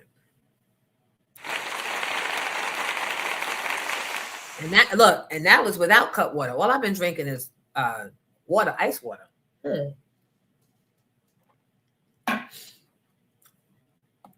No, they're stupid. Off topic. I'm listening to 2-Way Street while watching. Like, aw, thank you. I don't mind giving all I have, but you gotta give it back to me. Yeah. Eat them up. Says, I hope none of that was directed towards me. Yes, some of it was. Some of it was. You didn't start it, but you. And Palmaroom, no. Am I on the rag this month? I mean, if you still can. Wow. Oh my God, you're so funny. And my feelings are so hurt. No, because you piled on with what Palmaroom said. So y'all have so many suggestions. Go fix your lives. Don't worry about me. Stop telling me after I've sat here for 2 months giving you show, and now you want to say something after she says something about the glasses. If you don't like them, don't ever come back. Pomeroon, you're a hurt child. You're a hurt child. No, I was asking, not telling. Don't ask people's personal HIPAA privacy. My health, my medical condition, which includes my IENs, is not going to be the public conversation unless, of course, Pomeroon been a hater. Kathleen Norman said Pomeroon got dried up coochie. Pomeroon got too much time. Pomeroon ain't shit. Pomeroon just want attention.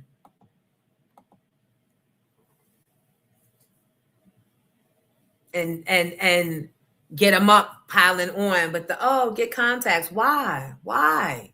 Because you say so. I don't want people on my eyes, and I'm not explaining why, and I don't have to because we've never met.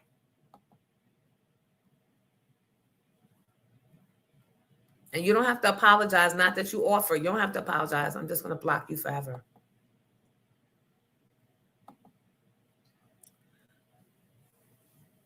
Timu, ain't nobody thinking about them. I'm just giving them the business because if you think you want to come up here and make your statement, and just like the others that we comment on, that I'm going to overlook that, no, I'm going to respond. Right. People hide. I'm the only one forward facing on a camera, subjecting myself to scrutiny. So obviously, if I don't mind coming downstairs with a toupee and bifocals, and clearly you ain't got nowhere to go because you've been here for the 3-hour duration, about to be on 3 hours and 10 minutes. How you judging? The fuck? And that's a wrap. Exactly. I love you guys. Yeah, don't let people discourage you from owning your grown.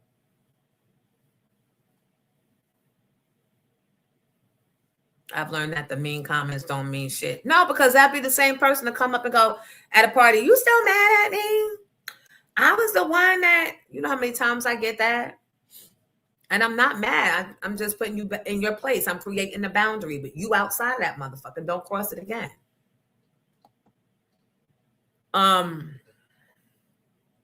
Alain, it is what it is. All right, guys. Thanks for the support always. Love you much. Get your merch orders in if you want the Tomorrow Isn't Promised. Cuss them out today by Jonesy Angelo. I appreciate you. Or just go to the mall and have you one made. You don't have to come from me. That's one less step. Cut out the middleman and just get the shirt remade. Just give me my credit and put Jonesy Angelo at the bottom. All right, guys. Love you for watching. Thank you, Giddy. D. Thank you, A-Live. I appreciate you. The end.